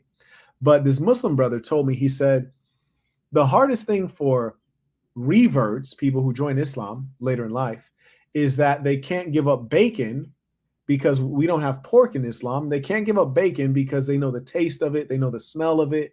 They know what it feels like. And they have trouble giving this up. He says, whereas if you were born Muslim in an Islamic household and you were raised with Islam, this is not a concept, right? You don't even know anything about this. So it's easy to refuse it. And I tend to agree in general that there's some experiences that are worth skipping. So I highly recommend that you skip things that appear to be bad. And there's a lot of wisdom from people who have suffered from those things. You can talk to them. You can read about their stories. I'm sure their stories are on YouTube or written in books. Hey, read about it. Don't go through it. So we have Dylan said, excellent game as always. Appreciate on PayPal. We have Linus in a PayPal saying, why will leftists call guys like you or Andrew Tate a king of incels? No one's that I'm aware of has called me a king of incels. No one that I'm aware of. I haven't kept up with insults leveled at Andrew Tate. I've not heard him called that. I have heard this leveled at Andrew or Jordan Peterson. I have heard this leveled at Fresh and Fit, but I've not heard it leveled at Andrew Tate or myself. Not saying that it hasn't. I just am not aware. I have heard it leveled at Jordan Peterson. Okay, we have Giancarlo said, peace to the Saints. Rarely get to catch them live. I'm super grateful for you. I was lost watching Red Pill content until you came and pulled me out of the negative spiral that it put you in. I wish prosperity for everyone, including myself. Yeah, I like how he did that. That's what I'm talking about. And let me encourage you all to take a minor study real quick. Thank you. Let me encourage you guys to take a minor study. Check your if you listen to another YouTuber, look at their catalog and categorize their videos. Say, is this a positive topic or is this a negative topic? Just look through. And you'll find that all of their videos are just poisoning your mind with negativity and evil. For example, their video will say, why all women are thoughts. Okay, next video. Why men can't get laid nowadays. Oh, gosh. Okay, next video. Reasons that Biden is making the gas prices high. Oh, okay. Next video. Reason you should never get married. Geez. Okay. Next video. Reason women are going to steal your kids. Okay. Next video. It's like, God, every video you do is negative. Like, I'm looking at your catalog. Every title is negative. Now, truth be told, that's genius marketing because people are more negative than positive. There are fewer saints than there are sinners, shall we say. So it's genius marketing, but you're not adding anything good to the world. And I encourage you, next time you're looking at one of your YouTubers, look at the titles of their videos and ask yourself, can I categorize this into positive or negative? This is going to make me feel good and optimistic and encouraged, or is this going to make me feel down and hopeless and like the world is not a good place and there's nothing for me out there in terms of women or wealth or etc. So much of it is just negative. And these people are doing the devil's work. They're doing the devil's work. Okay, we have Omid said, how can I support and ask questions I have about females and just questions on life without the one-on-one consultation or if you're live? Or if you're not live. Yeah. One of the things that is great, especially for and I'm sure there may be a couple guys who are subscribers on Instagram who can attest to this. I go live just doing behind the scenes stuff, and it'll be a very few people, not thousands of people, not hundreds of people. And not only can you ask me questions, I can ask you questions because it's just so few people on, which is great. That's what it's meant to be. And so that's a good time to just chop it up and have conversation. Also, recently I did I was in the voice channel on Discord, which is for the members at patreon.com/the-saint-the-sinner and the member websites. And we're just having conversations. So those are the two best opportunities. But I think the Instagram Live this is the members on Instagram, not the subscribers, the people who have memberships. I think that's the best one. He came right back and said, I appreciate all the wisdom, but I have multiple questions and paying your consultation fee is too much right now. I've bought some merch and looking to support more in the future. Yeah, absolutely. I mean, if you have fairly basic questions, we like kind of a session like this, I do on Instagram Live, much fewer people, they ask their questions on the subscribers and we answer all the questions. Like we never have a situation where we can't get to all the questions. Yeah. And another thing to mention is that if I can't give you the right answer, I'm not going to give you the wrong answer. I will tell you either I don't know or like this is not the proper way to do it. So, for example, if you ask me a sophisticated question like, "Hey, Marquett, I would like to, start a software business in this vertical, and this is the product. Can you look at my prototype or my wireframes?" Well, no, I can't look at your wireframes because that's a serious undertaking. But if you had a simpler question like, "Hey, Marquette, this is my idea for a business. Does this make sense?" I might just tell you the answer if it's clear, or I might say, "Hey, well, what are you doing for this? Or what do you think of that? Or how much are you charging?" Yeah, that makes sense. Well, there were 2 people from the last Instagram Live, subscriber live, that Precisely. even sent super chats the next day saying like that was a great session last night. They both got to ask personal questions and got Precisely. answers. Yeah, I don't know if you guys were able to hear Bridget, but she had noted that in the last Instagram Live for members, which I think was that last night or 2 nights ago. it was 2 nights ago. Yeah, guys asked business questions during it, and if you don't have anything that's deeply involved, we'll be able to go through it. And I think often people like to hear the answers and be inspired by what other guys are working on. Okay, we have James said, you mentioned a method for studying, learning more effectively. Can you speak to it again? Yeah. It was something about reading, writing it down. Yeah, read, write, recite. You read the content, you underline it, take notes. So you read it through, then you read it again, you underline it, then you read it again, you take notes, and then you read your notes and you recite it out loud. Once you've gone through like 4 times, it should be in there. If it's not in there, well, damn, I mean, should you go through the process again?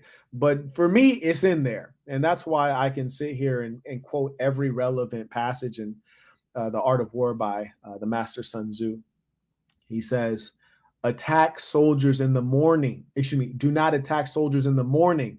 Attack soldiers in the evening when they are dull and tired. And I can just keep going on and on and on. When it comes to warfare, you are like the sun and moon. You rise and disappear only to return again. You are like the 4 seasons. I can go on and on and on and on infinitely. Okay, OH sent tuition again. Shout out to OH. So he's come in on here at least like 5 times. He sent a PayPal. Baller. Prosperous. Baller. Yeah. And then we have Nicaragua Saint is back again on Cash App. He sent several Cash Apps as well. He said, how do you train your mind to only think positive? That is a constant effort, and also to let the people around you know that that's your intention, and that will help them also police you. And then the most important thing is, where are you feeding your mind? Are you listening to a bunch of violent hip hop music that's talking about killing and attacking the listener? Are you listening? Are you watching a bunch of true crime where it's just describing how murder has gone awry between wife and husband? Or are you feeding your mind goodness? That'll give you a good start. And also, what kind of persons are you around? When you're around people who are positive and speak of goodness, then you too will be on that same page. All right. Saints, it has been a pleasure to have this time of fellowship with you. My breakfast has arrived. I must go.